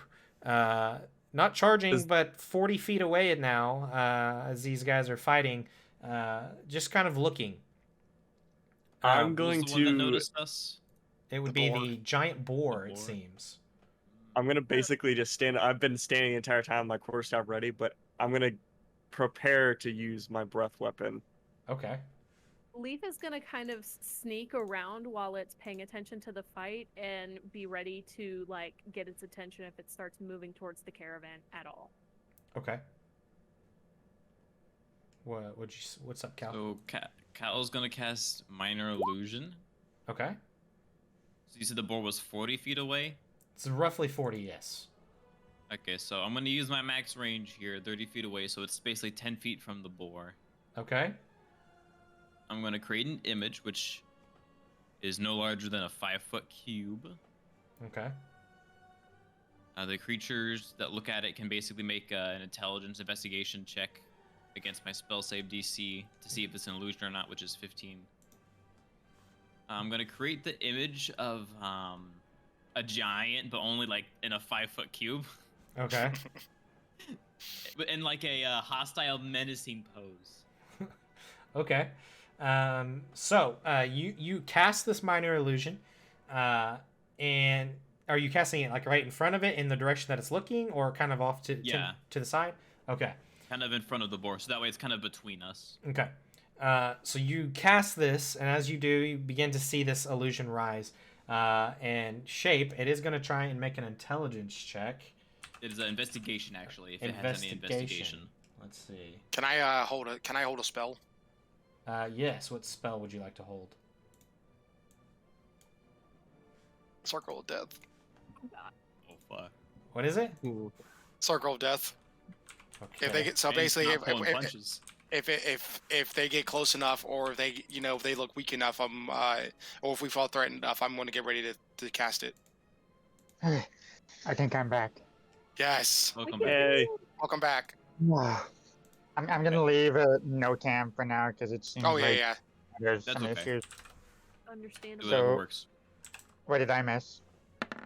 The boar saw us, and so and then Cal just created an illusion of a little ogre that's standing in the way. Little giant.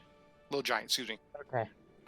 It's not attacking or anything. We're just all getting ready to We're all do just kind of something watching. if it does attack. That's rough, buddy. Yeah, and while Cal is like casting this spell, Leaf is like getting over there ready to throw her dagger at this thing if it starts charging. Okay. Mhm. This illusion seems to work as you see the giant boar kind of stomps its hoofs in the ground a few times, and kind of kicks them back a few times, almost in a threatening pose. You also see as the ogres and hill giants continue fighting, you see that one of the ogres, or what you can hear actually, Corin, is that one of the ogres is yelling "stop," and they begin to stop, and the battle stops for a moment, and you can kind of hear "Why stop?" as one of the ogres points over to the caravan and says, "Let's ask them." As one ogre begins waltzing his way over. Okay. One of the hill giants. I'm gonna put my hand out to everybody to relax. One of the hill giants looks, "They weak. We don't ask them." As now it seems that one of the second ogre, "We asked them. We're stronger than you, but we asked them." And it seems like they start to argue back and forth now about whether they should ask you or not, as they inch closer to you all now. I'm gonna Corin relay this. I'm gonna relay it to them. It seems they want to talk, and then I'm just gonna go ahead and walk ahead and cut them off halfway before they can get any closer to the wagon. Okay. Hal will I follow. think Corin. we're stronger. Say if Steven was here right now, I feel like he'd be like, how about that? Steven would be pulling out his knife right now and going Geronimo. Steven would have Probably. already been in the Do middle you of speak common? So as you try to cut them off, because of their large steps that they make, they get about 10 feet away from the caravan in the front of it. As you're rushing to get up there, these large steps that they can make, they get there a bit quicker before you can try to cut them off. But still a little further away, and off in the grass a little ways. The boar seems to be kind of in the road a little. As you rush up, Corin, how far away do you want to be from them? To where they can hear me. So however far that would be. Okay. Pretty decently. All right. So I'll have you at about maybe 15 feet away Sure. from them. They're about 15. Still, Oh, you you guys. have a map They're now? about 10 to 15 feet away from the first wagon in the caravan. Do you speak common? You watch as the hill giants, the arguing kind of stops, and they're looking at you, and you see that the ogres respond in common. "We speak common."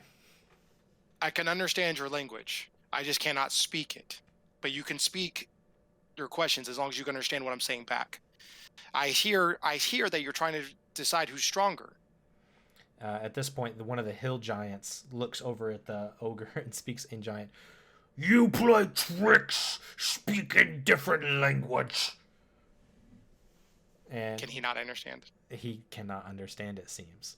One of the other ogres, "They speak different language. We talk to them because you are not smart." At which point, Please. one of the other hill giants, "I am smarter than you." Please, just translate for me what I say. I'll be happy to help you mediate this. And I'll use my hand gesture so they know, even if they can't understand it as he's translating, hopefully they'll pick up, my body language. Okay. So the ogre kind of looks back at you after another, seems like they are very easily persuaded by these insults. The ogre kind of looks at you. "We are stronger, or they are stronger." Well, fuck you, David. Well, sorry, somebody in your chat. Oh. It's one of my friends. Kill Corin. It seems in order to find out who's stronger, we need to have a contest of strength. You see the ogres they're just kind of looking at you. What weapons? Let me just raise them up. And you look as they're all holding these great clubs. And I'll just put my hand. I'll put my hand back as they're raising the weapons. It's okay. We're talking. Well, obviously they can understand me in common because I'm speaking common. But I'm trying to calm everybody behind us down too. So you see the Now, what's up? I want to say they're all in front of us within 10 feet, correct? About let me double check here. So here, I do have a map. I'm in for you between. guys. I'm in between them and you. Right. Okay. So let's pull out the map.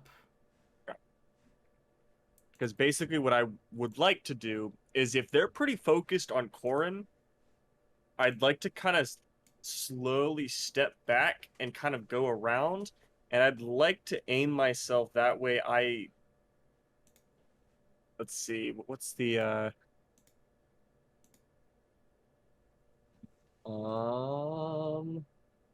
I want to make sure I'm in position so that they're all within a 20-foot cone, just in case. Okay. If that's possible. Or at least get a majority of them. Oh, there's the map. Can you guys see the map? Yes. Okay. Yes. I see green. Great. I'm gonna need the map. Okay. I'm trying to figure out how to send it to you. I'm just going. I mean, we can just take a screenshot and somebody send it on their phone in the Discord. If nobody else can, I can.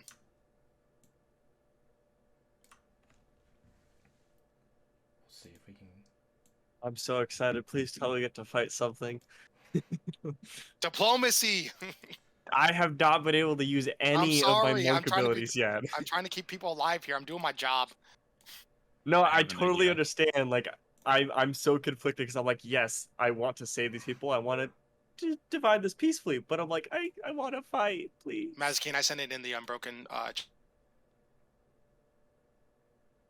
Okay. All right. So you're able to kind of see now what's before you. My stream is just being so weird with your camera cord. There we go. Fixed it. Okay. So what you see, if you're able to see the map, is you can kind of see the giants and the ogres now on the field. And they're all kind of looking at you while a bit in confusion, but then you see the ogres lift their great clubs while the hill giants just kind of look at them, and again in giant, you cheat, you try to hit me with your weapon. Oh, no. I was like, you got to tell him what I'm saying. He can't understand us. And then the ogre kind of looks at you. They said raise your weapon. And so you see the hill giants raise them with like two hands, as if they're ready to hit something. I'm gonna put my hands up and I'm gonna walk closer. You walk closer and. All right. I have the strength test for you both, for all of you. I'm gonna try to get. I'll actually get. Oh, nice knowing y'all. I'll go right there. Okay. While he's doing that, what's the best spot for a 20-foot cone? 20-foot cone. Right now, if you got probably. Obviously, I don't want to hit Corrin, but if I can at least hit both giants and both ogres, Do what you hopefully. must. I think if you could get maybe here-ish. It's pretty close, but you could get all four of them. You could go behind this terrain here and just wait. And then slip around, do the breath cone, and then go back. Yeah. Yeah, I'll behind the probably tree or the bush. I'll probably move like about here. Actually, I want to see because I want to make sure I can actually go that far. That's 10 feet. 10, and then you said to here. Oh, yeah, that's only Yeah. 25 feet. I got 45 feet of movement, so I can get there in one movement and then use that. Okay. I'm good. I'll stand behind the bush Okay. or tree, whatever it is. To Cord, you walk up and you see as the hill giants holding their weapons up, basically have an attack ready. They're looking at you, but then they're also looking back at the ogre now, trying to keep their back secure, but also looking back at the ogres. The ogres looking. I have my friends here. They're very good about moving very fast back and forth. They can go a great distance. What I propose is, who is the strongest one is determined by who can point behind them. So where they're standing right now, behind them, like off to the left more. Yeah. Whoever can throw their weapon the farthest is obviously the strongest. Because obviously the strongest person can throw the weapon. Okay. That's way better than what I was thinking. You're gonna disarm every single one of them. You see as they all look at each other. Make a persuasion check. Please, please, please. Before I say, I was like, please tell them what I'm saying. As I'm making sure it's all getting translated. I might need you here, Cal. I might need. Yeah, Cal is prepared to use his bend luck here, depending on what you roll. Oh my god! All right, persuasion. You said. Persuasion, yes. Okay. Oh, I'm. Yeah. It's so tense. All right, just so everybody knows, I have a A plus what? Oh, plus okay. one. Oh, that's good. That's a 19. Oh no, 18 with the persuasion. That's yeah, easy. That's pretty that's good. 18. Okay. So, you say this, and the ogres holding their weapon, they look. We will throw our weapons and see who is the strongest by how we throw them. And the hill giants kind of look as they throw their weapons as hard as they can. Hill giant. Okay. And then you see the other hill giant scream as he throws his great club pretty far. And then you watch as the ogres do the same off to that northwest direction, just throwing their clubs. On the second ogre, I'm gonna do a little gust to get it even further. Okay.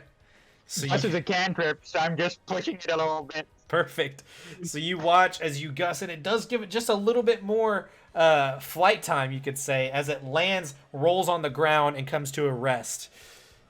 Because of the help of Mazikeen, you see that one hill giant. So the way that this looks is that one hill giant is the furthest, and then there's an ogre, which was by the help of Mazikeen, an ogre's great club right behind it. Then a hill giant, then an ogre. Okay. So now they're looking at it, and the hill giant says, "I am the strongest." And then Wait. one of the other ogres yells, "No, I was strongest." And Wait, guys, wait. Let's go walk. I'll tell them basically. Let's go look at the distance. This is the best 2 out of 3. So we were doing it. At least we're gonna do at least one more time, and whoever wins this one wins. And it's again, and I'll look at both of them. It's not just hill giants versus ogres. Who out of all of you is the strongest? Oh, you're gonna turn them all against each other. Okay, Because we don't want to see. Yeah, we want to see who's the strongest here. Correct? And they're kind of looking at each other. Make another persuasion check. Okay. Hold on, we need somebody to use speak with animals. I think the boar needs a say in this. Yeah, the giant boar is kind of watching. Maybe he wants to be the strongest. Giant boar is watching and also watching you all. It seems like it's maybe waiting for a command. I know my illusion would have gone away by now. 13. I will use my bend luck here. Okay. I was Roll. gonna say about the illusion. Where did that go? Lasts for It about lasts a for minute. like a minute, so yeah, Okay. it's long gone. So just to be on the safe side, Cal's gonna as he's watching Corin make his second argument, his eyes are gonna flash orange, and Corin's argument just feels just a little bit more sound for some reason. Do you want to roll the d4? Sure. And I will have this add to your roll. Oh darn. 14. 14. Hey, it's better than what I had. It is And I'm better gonna than I'm gonna go ahead and as I'm doing that, I'm gonna kind of put my hands waving them on. And I'm gonna start walking I'm going to the club so they can throw it again. 13. For Okay. So you see the ogre who has to translate to the hill giant.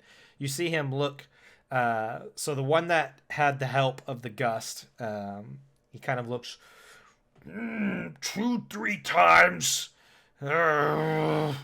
As he's kind of looking, visibly beginning to get upset, kind of looks at the hill giants, and the hill giants kind of just looking back and forth. He says, I just want ogres to be stronger than giants. And kind of looking back at you. You got to prove it. And I'm gonna put my hand you got to prove it. Come on. And I'm turning behind me now. I'm like, come on.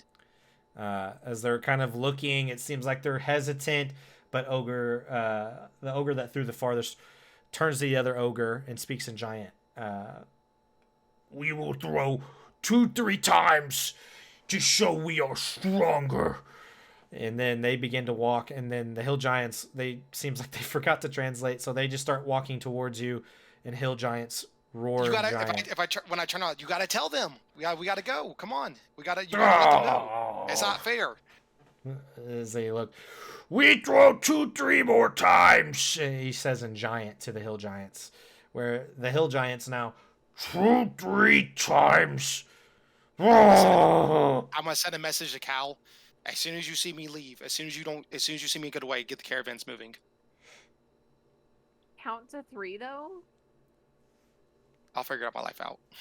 Don't worry. So you watch as they walk about 30-40 feet away to go get their great clubs off the ground. All right, as soon as they go ahead and they go there, I make sure they stop. Like, all right, from this point, we're gonna go try again, okay? And this time, we're gonna go one at a time. Make sure you translate that, one at a time, because I'm trying to give the caravan the most time we can to start moving. You see an ogre kind of looks back at you. One time. And also, like, what are your names? Because we obviously, whoever the strongest is, I gotta tell people about this. I gotta say, I met the strongest hill giant or ogre, and I need to know. I'm Corn. And they're kind of looking at you, and ogre, the strongest ogre by far, kind of looks. We say our names after we win. Perfect. He picks up his great clubs as you guys begin to try and start moving the caravan along. Yeah. So Cal's gonna kind of usher the caravan later, and then be like, "Now we need to start moving slowly." You see as he nods his head and kind of gets up to the dwarf where Frederick was, and basically repeats, "Let's go slow. We need to get moving." I'm kind of sticking behind the group of giant and ogres, like keeping within that 20-foot cone that I can see them. That way, if any case where Corin, needs to go, I can do something to help. Okay. Yeah, because I can run faster than Corin and possibly these guys. So as long as I can distract him, get him out of there, we should be okay. Yeah, Leaf is gonna kind of stay between the caravan and all of this craziness.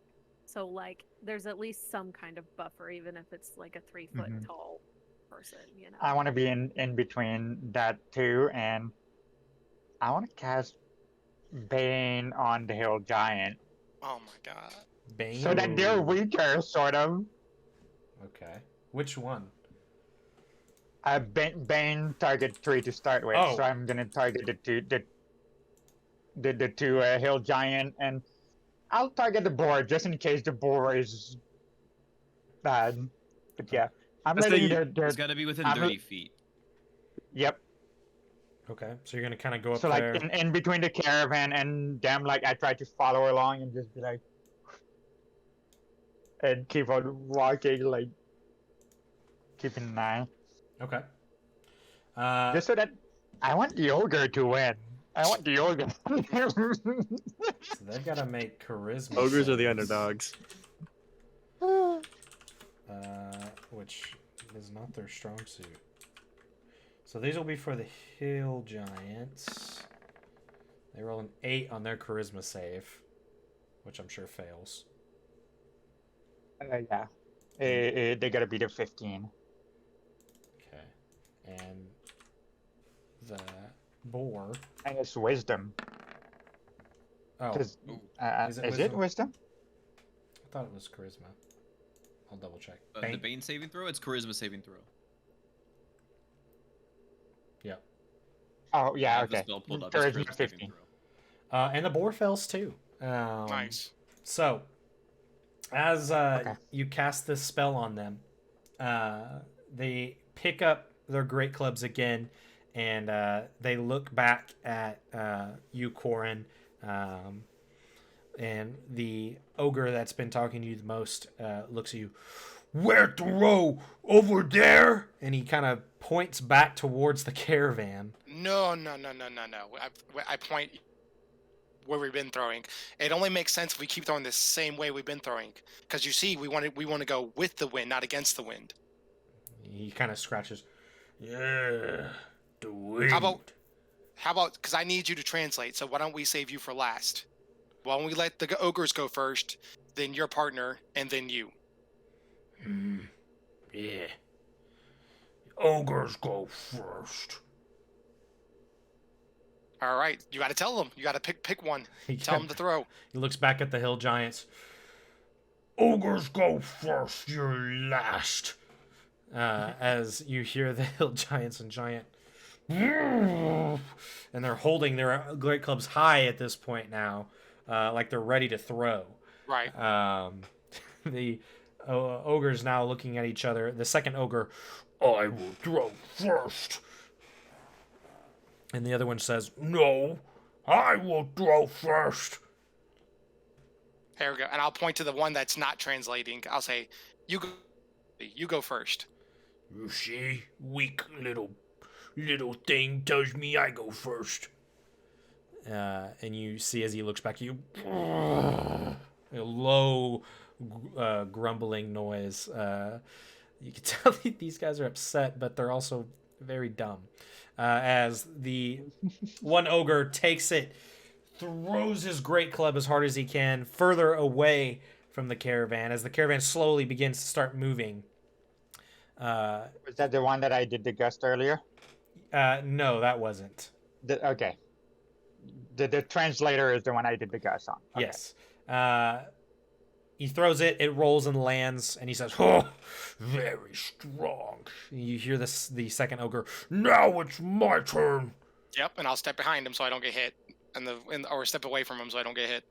So you step away and you watch as the ogre kind of rears up, pulls it, and then throws his club. You watch as it's flying. Another gust, but toward up so that it goes. There's a better ballistic. Okay, so you watch as another gust. It looks like it goes much higher and even floats a bit before landing on the ground, rolling. It actually did go further than it just previously did, and he kind of roars out and almost like a victory. The two hill giants now looking, yelling in giant, when is it our turn? I'll point to one of them. I'll mimic, throw. As you do, as soon as you do that, he throws it. By this time, the caravans started to move about halfway past where they are. He throws it as hard as he can. He definitely gets past the one that hasn't been translating, but not past the one that has been. Mm-hmm. And you watch as he. I want another try. We gotta be fair. That's fair. And he's like mad at you while the other one says, shut up, my turn. As he throws his this time, you watch as it hits the ground. Doesn't go as far as the ogres. As he looks, that's not fair. And the ogre they've won twice now, right? Yeah, technically yes. Yes. All right, guys. Well, one of the hill giants threw the furthest the first time. Okay. Then it was And now this ogre. with my help, one of the Okay. ogre. All right, so I'll take the hill giant that threw the first time, and then that ogre. I'll look at both of them. I said, make sure you translate this. It's down to you two. This is the last throw. We have to go get it. One more throw determines between both of your clans who is the strongest. Just you two. He's kind of looking down at you, confused, scratching his head again. But I already won. No, because he won, right? So right now you're tied. He didn't win the first time? No, I won the first time. I'll look at the other one. Yeah, I He won. won. Yeah, see, And then you the other both won. one, so then the other one that's no, I won. And the other one starts, no, you did it. and I'm they gonna begin to start arguing with each other. Yep, I'm gonna slowly back away so that as they can just get not leaving yet, but backing away so in case they do charge at each other, it could Okay, so you see that they begin to argue who won, back and forth, before the hill giants just roar in their face. And in giant, you hear, "Shut up! We won! Not you, hill giant bigger! We are stronger because we bigger!" At which point, they begin to grapple each other again, no weapons, and are now right. punching each other, throwing each other down. There's like shaking on the ground because of these large creatures attacking each other. They don't seem to have noticed you, and even the giant boar is now more fixated on this than the caravan itself. It seems like this is an opportunity to try and get the caravan going. Yes. Yeah, as they start doing this, Yeah. Kyle's gonna like motion everyone to start moving faster. And the caravan begins to start moving as you guys get past this seems like this battle interaction. Finally being in the back, you watch as everybody's like almost caravan or wagons are wanting to almost go past each other because they're just wanting to get away from this. It's not too much longer that you're looking behind you, seeing that they're still fighting, wrestling, and the giant boar is just kind of looking at you all as you're running away, but then also looking back at what's happening here. Congrats, you evaded what could have been a potential fight or other danger. Hey, this still has to count towards some kind of milestone because we used our brains, and that's just as good important as fighting. You know what? Mm, How done a good big is job. the boar? It is. We're leaving, Mesquite. We're gone. After walking away and looking, it's large. Probably the size, a bit bigger than the size of what would be a normal dire wolf. It's quite a large creature. It's probably 5 foot up off the ground.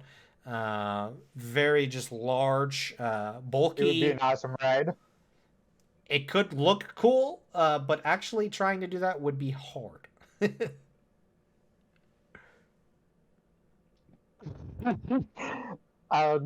I'm gonna like show the Karen go, and I'm gonna stick toward the ball, and I'm gonna speak with animal Okay. Oh, gosh. on it. All right. I'm What would you? gonna try to stay close with Mazikeen to make sure she's not alone. Okay. Fair enough. Thank you. And yeah, I can't speak with animals, and I'm gonna tell the boar, you know, I could use a big animal like you to protect me. It, Would you like to ride with me? it kind I of don't know. it looks at you and stomps its feet a few times when you cast Speak with Animals, and it just kind of eyes you for a moment, looks back at the giants who are still currently fighting and wrestling, and it seems like one throws a really good punch and knocks a tooth out or whatever. It kind of looks at you all. Pull out like a ration of dried meat and be like, I've got the food. I could feed you well. It kind of snorts at you. You see now these maybe foot-long tusks that it has coming from its mouth. Kind of looks, knocks its head on the ground a few times. Continues to see like if it's contemplating or something else. It's kind of hard to tell as it's just looking at you. You're not certain if it's. The food. You throw the food, lands on the ground in front, and it just kind of looks at it on the ground, and then kind of looks back up at you for a moment, not going straight towards the food right away. Of this dried meat, it's continuing to stomp its feet as if it's a bit territorial. I'm gonna stomp my feet too. Well, my claws. Okay. And I'm gonna do the same, like with a big grin on my face. Well, the beak. you do so. Corin just looks very confused because he just hears her snarling and grunting and stomping her feet. You know, a little owl person and a boar posting up to each other. Yeah. Okay. Well, you do that, and then it almost takes like a defensive position for a second,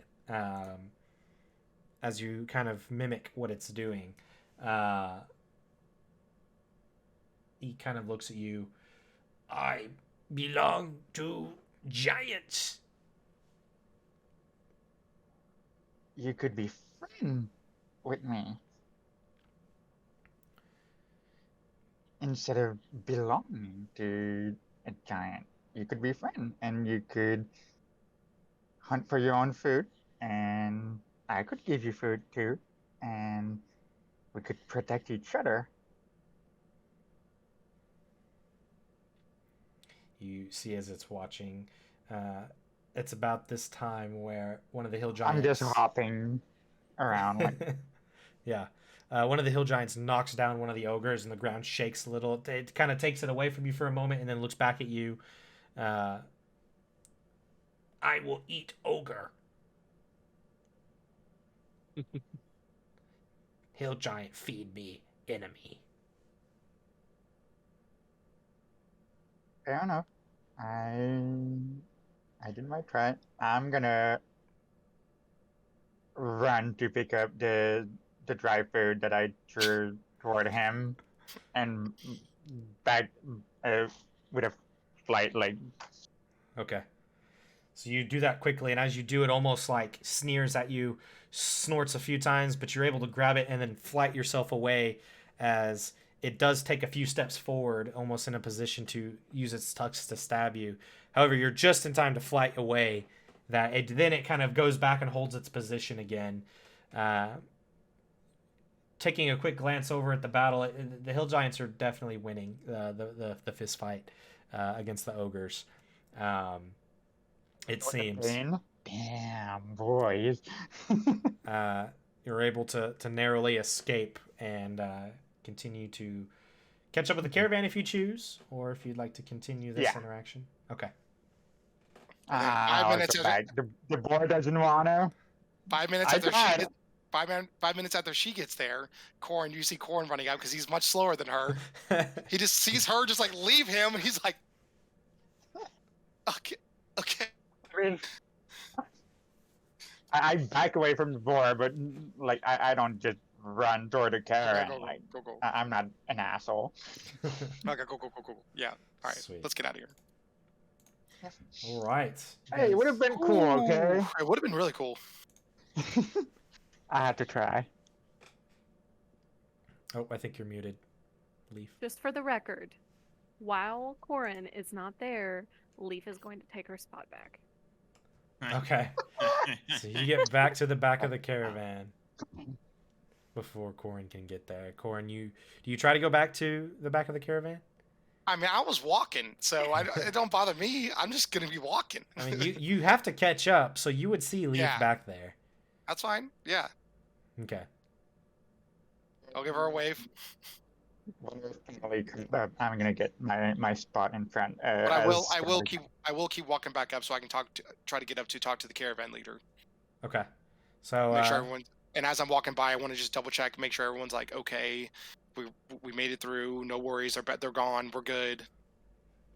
Yeah. You hear everybody, and you hear people who are like, "Hey, great job!" Like seriously, as you're kind of passing by everybody, the joyful man that you've talked to many times before, Corin, yeah, as he kind of looks at you. Yeah. He kind of flashes a good smile. Give him a thumbs up, and I'll keep walking. The Tieflings, they just kind of nod as you walk by. Nod back. Some sort of acknowledgement. The humans that you had met previously, who were kind of to themselves, they wouldn't really want to help. They just kind of look, and you kind of see all of them are like awkward, a little nervous, it seems, but it's kind of how they were earlier. The elves, kind of as you walk by, and then you catch up to where Frederick would probably be, along with the dwarf. The rest of your group as well, except for Leaf, who would be in the back, and if Cal's resumed kind of where he Cal's was. gonna be in the middle. Okay. You would have walked past Cal, and you do see the caravan master who's kind of helping keep the caravan moving. Kind of, he comes up to you as you're coming up to him. Oh my gosh, Corin. You are amazing. How did you do that? No. Yes. It's really not a big deal. No, I just was trying to. We're just doing our job. That's it. The least amount of fighting we can do, the better we are able to protect you. He kind of looks. That's what you pay us for. I mean, I was ready to fight those things. I can't believe you speak their language. That's impressive. Yep. He kind of looks. I mean, if you ever need like a long-lasting job, come find me. I'll take you on any caravan trip. We'll go all the way around Telestia, protecting people.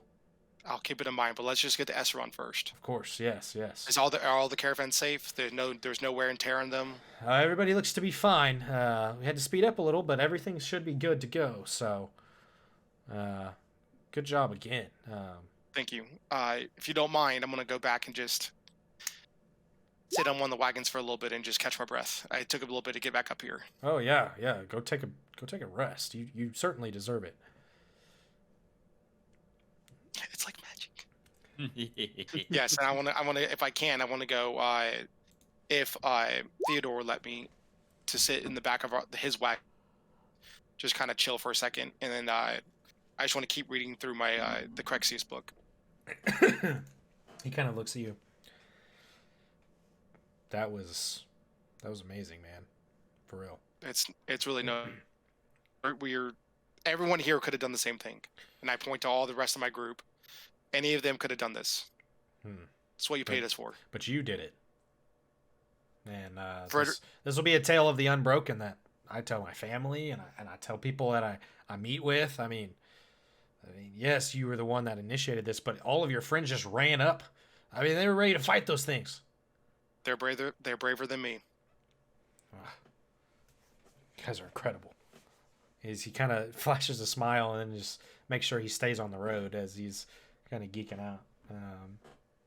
As you try to take a short rest from just that whole entire thing. Oh yeah, because like Corn's not good in social things. So like when he gets back and like nobody's looking at him, he's like, he like has like a little mini panic. Like he's like, holy shit, I can't believe I just did that. Yeah. What time of day roughly would you say that it is? So it's probably approaching about 5 p.m. It's getting close to when the caravan should normally be taking their final rest for the day. It's probably going to run a bit longer because it seems like the caravan master's trying to catch up on the time that was lost. But it's getting close to finding a camp, essentially. Hey, I'm all down for pushing as long as there's light. All right.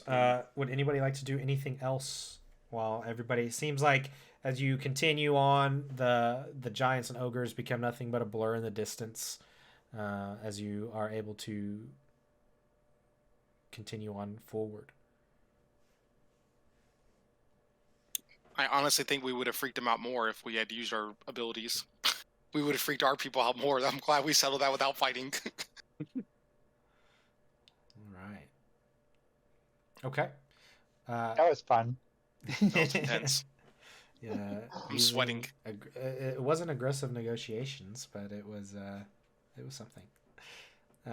So you guys continue throughout the rest of this day, as there is a camp that's found, and night begins to fall upon everybody. As night falls, does anybody want to talk with anybody else in the camp, or would you guys like to just kind of assume nightly watches, or what? You see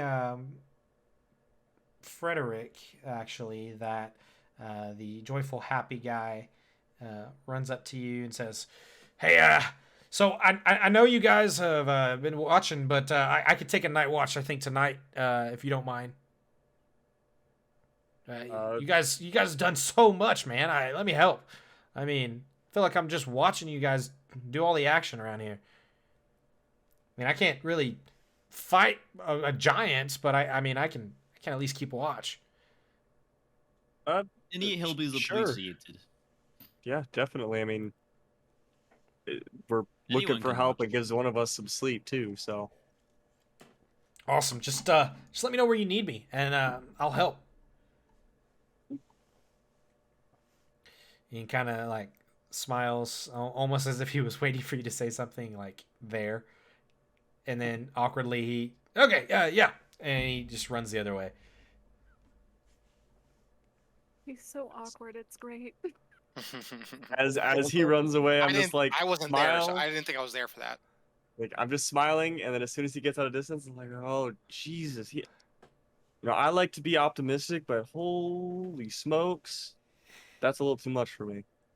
Was Leaf there? Like, did she hear that whole thing happen? I'd say since everybody's settling down, you probably were with your group, so yeah. So Leaf is gonna like elbow Freddy because she's short, she can't reach. You just hear a tug at your leg. Yeah. Be like, dude, I thought you talked a lot, but that guy just. Do I need to take watch with him? Because if he takes watch with you, he's not gonna stop talking. Right? He's just gonna keep going and go. Wait a minute. Just realizing that you just I'll stay up for the first round with our compatriot, sort of. All right. I think I'll try and get one of the other watches that I am not with him and stick with someone else. If Cal ends up getting a watch by himself, I'll take a watch with him. Okay. So what watches would you guys like to have? The happy guy, as we keep calling him. I think one of you did. Any of you get his name? Because I have his name here, but I couldn't remember if any of you really got his name. I don't think any of us have wanted to ask. Okay. So he kind of walks up as it gets a little bit later. He kind of says, "Hey." Well, actually, Leaf rode with him in the morning, so she probably did at some point ask what his name was. Okay. Well, you would probably know that his name is Bargriff. I've heard the name. We've heard it on the last session. Okay. Yes, his name is Bargriff. I remember it. You remember that he was probably carrying some weapons, some smithy tools, things like that. He's very proud of the stuff that he gets to just carry across Telestia, it seems. He walks up to you all and your group and, okay, well, sorry to interrupt, but I think if you haven't decided to watch, I mean, I'll take the first one, and then if that's fine, or if you need me to the second one or whichever, nobody said anything to me yet, so. Nope, that works great. You will take the first watch. I'll take second watch. I'm gonna go ahead and go to bed. All right, and just quickly starts walking away. Sounds good. Awesome. As he gets excited about taking his first watch. So he will be on first watch. Does anybody want to accompany him? So what I'll do is tell him just stay by the fire and watch the surrounding. Mazikine is not very tired at the moment, so she's just gonna like wander a bit around and bathe in the moonlight kind of thing. Okay. Just thinking about a lot of things. Okay. Yeah, Leaf is gonna like walk around the edge of the on the outside of the caravan circle or whatever. And she's going to make sure that this man understands that if she hears a peep out of him and it is not dire need, he will regret it. Okay. Because if there's something out there and he's talking and he brings them to us. Gotcha. He kind of looks, well, I'll do my best. I'll do my best. I get so excited. And so I'll do my best. I get it. I get excited too, but when you're on watch, we have to be quiet because things will find us. Right, and right. I don't want to wake them up. Yeah, that's good. Yeah. Okay. And he kind of goes and prepares a small campfire to kind of go throughout the night as people begin to start getting ready for sleep. Who's taking second watch? Okay, Frederick, just all by himself. Okay, and then third watch, last watch. I can take it with him. Cal and Cal and Corn. Okay. First watch rolls by. Okay. And you see Bargriff as he does get up and he walks around and he's kind of looking for things. He eventually kind of finds his way back to you, Leaf, and he's kind of like, so, how did you guys get up on this job? I mean, like what stir you to be, giant tamers? I'm glad that I'm walking far around as a perimeter right now. So Leaf is gonna get like mildly annoyed that he's going directly against what she asked him not to do. But she's gonna.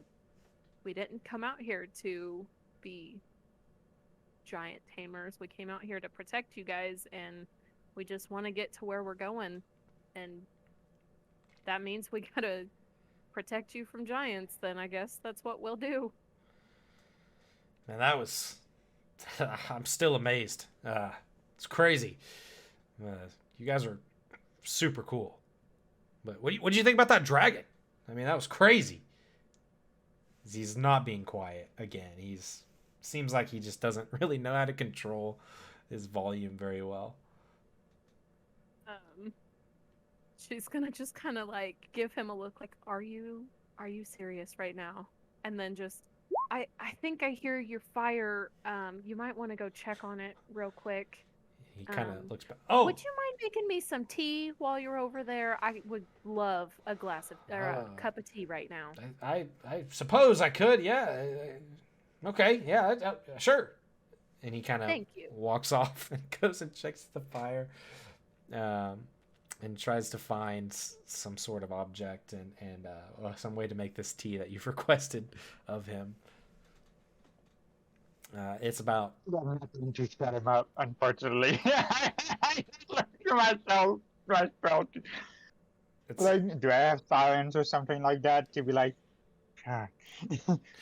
It's about maybe 15-20 minutes later. He comes back to you with this cup of crappy tea that. Okay, well, sorry. This probably won't be great, but I did the best that I could. Anyway, we're on the road. That's just how it is. It's okay. No tea will ever stand up to my mom's. But thank you. I'm gonna keep going. Do you want to just make sure everybody in there is okay? And everybody seemed fine back there. You might double check. You never know when a snake's gonna come in, or just make sure that everybody in there is okay, and make sure you don't wake anybody up. We want everybody to be well rested. Oh, okay. Yeah, sure. I'll go check everybody and just make sure they're fine. And you know what? I think I'll just hang out by the fire for a while. Actually. That I don't want you to think that I don't want you to help, because your help is greatly appreciated. But I would love to have somebody just keeping an eye on everybody and making sure that all of my friends are okay. And I would hate if something happened to somebody while I'm out here. Oh yeah. That makes perfect sense. All right, yeah, your friends. Cool. Well, take care. If you need somebody to talk to or anything, I'll be by the fire probably and whatnot. Okay, never mind. Magicine is gonna come by because she's hearing him from like 50 feet away in the parents. And even some of you in camp are probably like awoken by just this loud. I'm gonna voice. come right in his face, and I'm gonna be like, "A watch is supposed to be quiet," and I'm gonna cast bark skin on him to make like a kind of bark mask. Okay. Like, you know that those Sub-Zero or Like a Bane mask. Scorpion mask, the Bane mask, like Okay. all out of bark and like You see he's putting his hands up. You could hear that he's like grunting through it some, but you see he's trying to understand. It seems like. Did you at least give him holes to breathe through? Oh my god, he still yeah, has to. yeah. He's a human. But like it's a mask so that he's quiet. And he seems to acknowledge it. Oh. His head kind of falls down, and then he's like pointing to it a few more times, grunting. Can you remove it?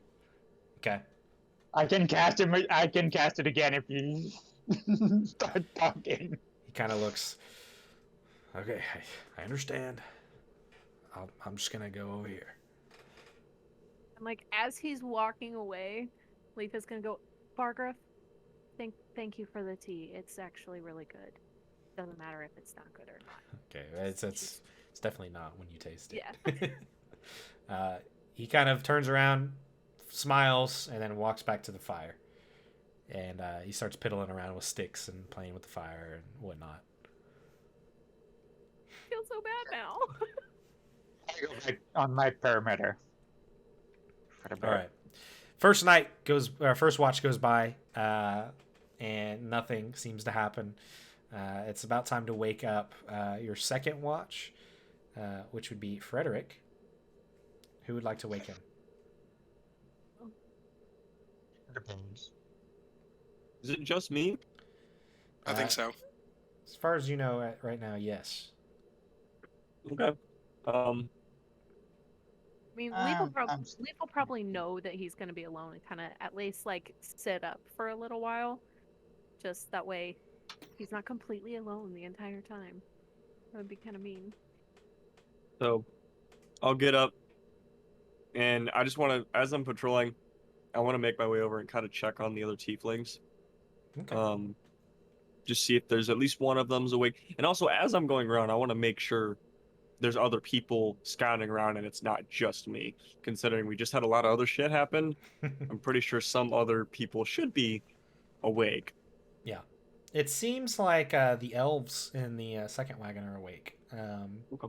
As you're awakened, Bargraf and Leaf and Mazikeen, I believe you guys go to sleep. Leaf, you said you wanted to stay up a little bit longer, but you all end up finding your way to a sleeping spot. You find that one of the tieflings is awake, it seems, and as you walk by, it actually kind of does this to you, as if asking you to come over. I will make my way over. Okay. And in Infernal, like, you guys doing all right? You see, as it seems like the other two tieflings, while they're sitting up, it appears that they're actually asleep. They just almost have the look of this as if they are awake, and just the way that they look, like they're sitting. However, one of them is awake, and it kind of just looks at you. Come take a seat. As it's almost gesturing as you to sit next to him, if you want to. I hesitate for a second, but I go over and I sit next to him. As you sit down, there's a moment of silence as he just kind of sits there and kind of looks off into the darkness and kind of looks back at you. So where do you come from?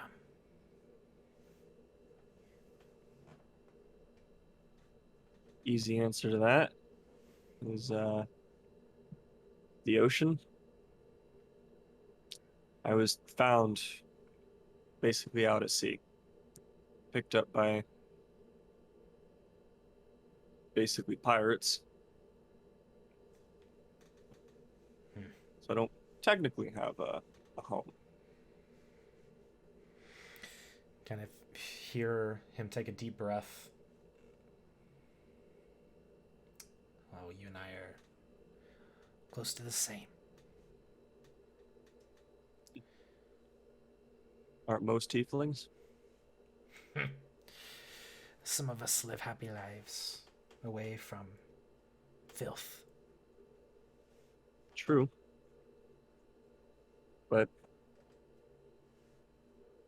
you can find some decent people out here, as you've probably seen.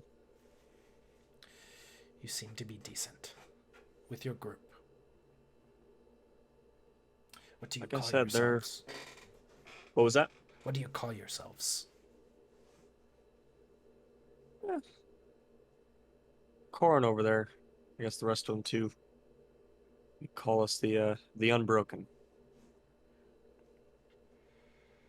So Although I'll give you a little secret, you don't really seem all that put together. no group is. But you came up with that title for a reason. Which means you must be strong. Guess you could say we are. Technically only known them for a few days, but they can hold to their own. Kind of looks. Do you trust them?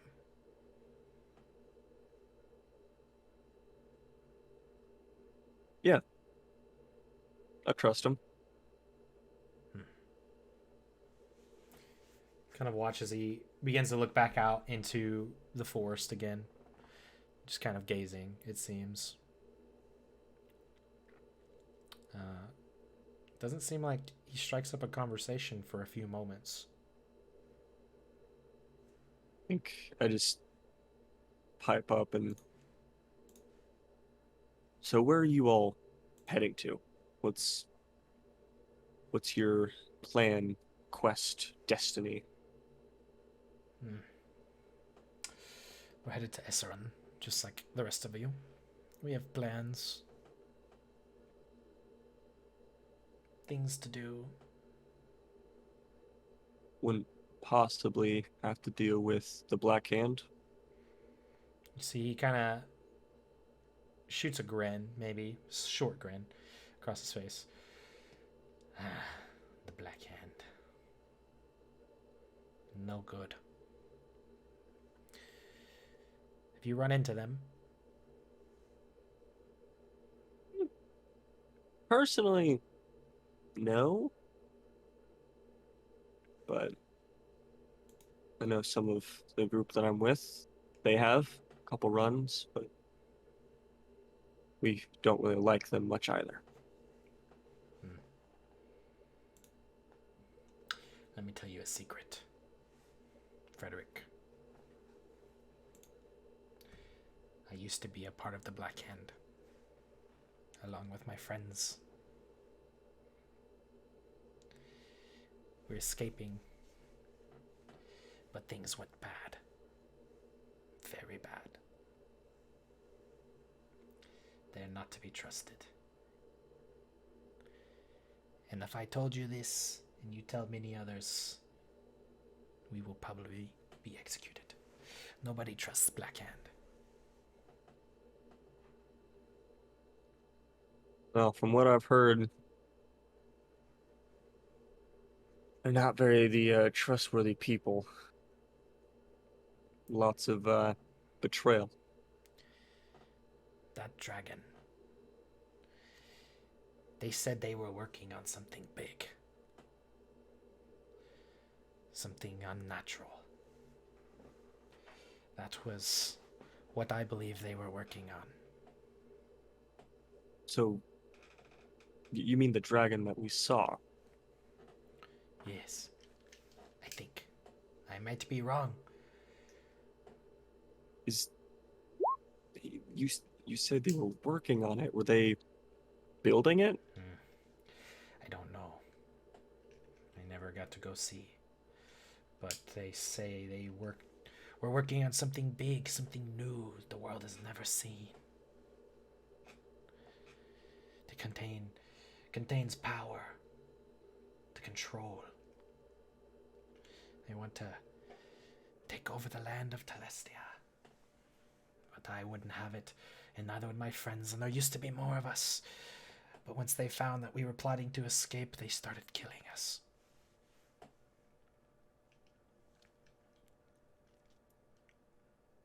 Must say, I mean, you all made it out unscathed, hopefully. But Scarred. why are you returning to Esaron? To find more people. Like you, like me. We're trying to stand against their tyranny. So I guess to make some you money. I guess you and my group have a slightly common goal.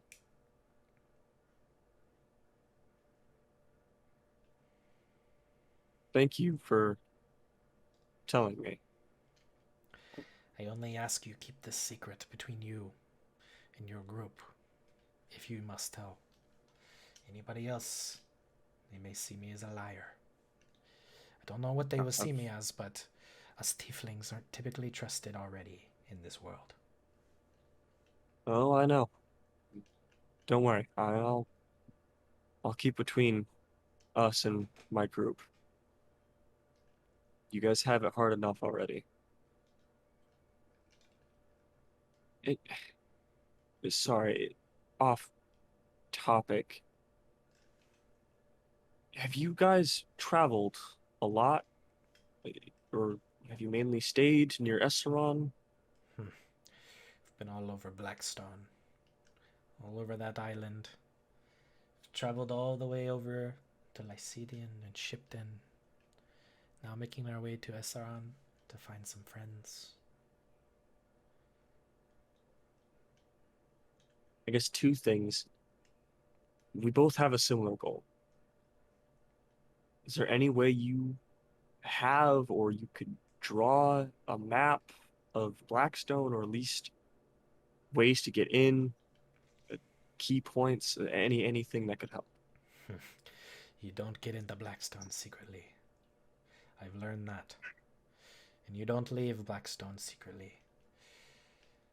But I can tell you what it looks like. I can tell you the front doors, the side doors. I can tell you everything, but you should wait before you have an army to take them down. You know, the more I talk to people about this Black Hand group, I think you're right. Having an army is probably better than just a small group. You may not make it off a boat just to get to this place. Pirates on the seas, pirates in the city, scouring the lands itself. And it won't be long, and they'll do that here too. Well, hopefully we can do something about it, take them down, or at least knock them down a few notches. I've traveled a fair few places, but seen a lot of people under tyranny and people just in bad places, especially us, Tieflings. Whatever I can do to at least help, I'm going to do it. Hopefully one day us Tieflings will be looked as equals. If not, hopefully we're going to have some sort of place that we can call home. Yes. Yes, that would be nice. Now, back to the off-topic part. Have you heard of any ancient dragon gods? I know it's a little far-fetched, but it doesn't hurt to ask. I've heard of the ancients, dragons and such, but do not know much about them. But I will say, this world, there's something weird. Something not right about how this world began. And where we sit now. You have that right. If you're ever interested in talking more, perhaps looking into new interests, we can talk. But until then, stay safe, and I'll keep that secret between us. As you're fixing to leave, you see Mhm. he looks at you once further.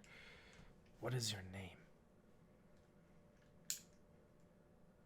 No, he already knows my name is Frederick. Kind of, Or is he asking a different name? just kind of asking again. It seems like. Okay. It's Frederick.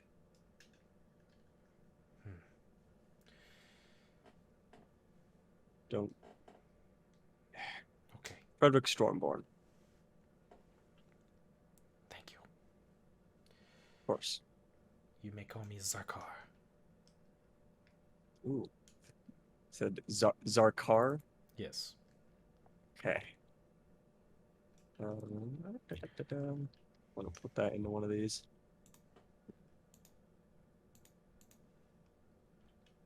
Well, it was nice to officially meet you, Zarkar.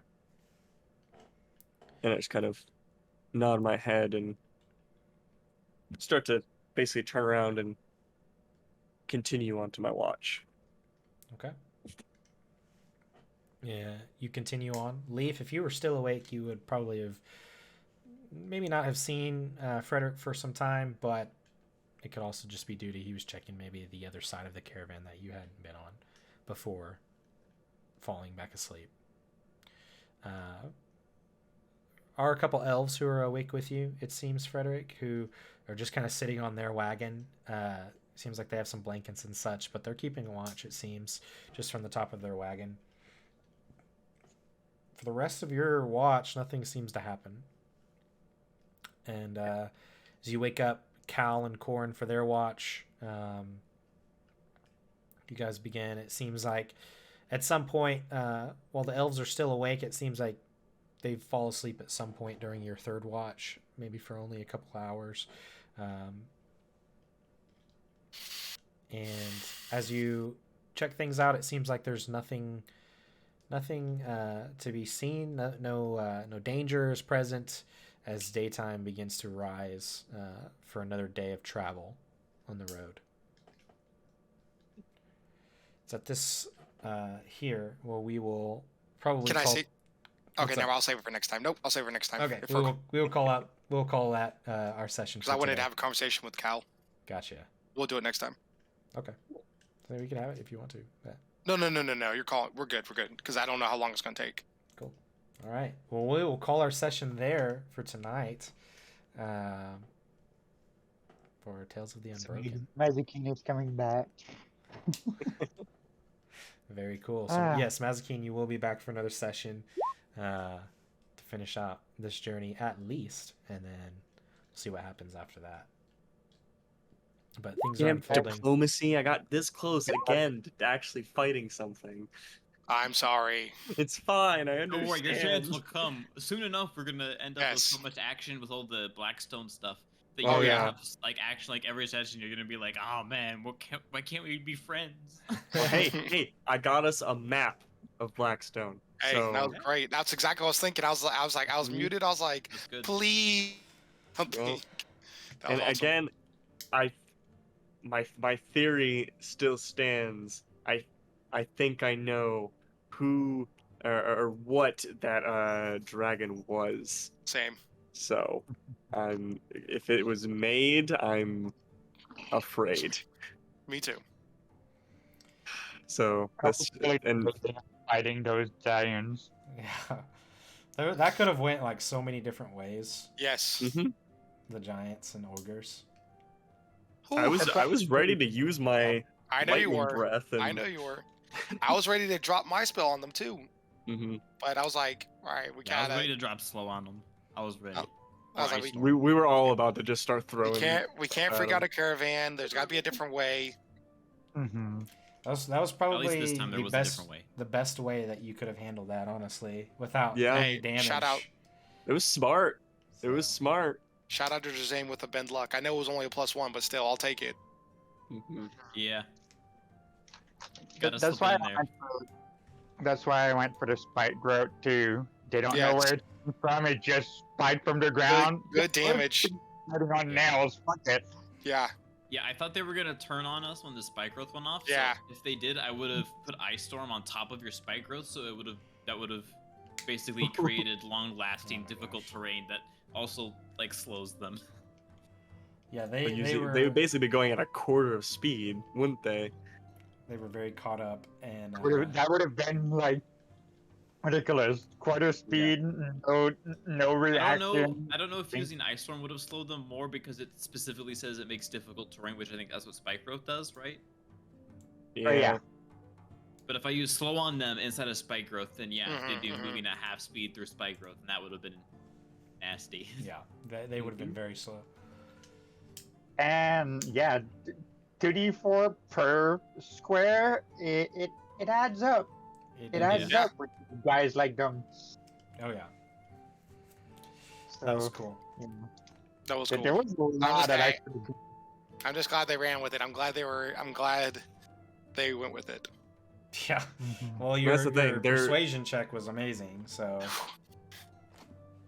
They're I like ogres 18. and giants. They're not that smart. So I like how I never get to use the stuff I'm really good at, and then when I do, like the investigation, I have a +7. I still get like a 13. Yeah, you roll And low. persuasion is a 1. I'm like, oh yeah, 18, no problem. Like, Yeah.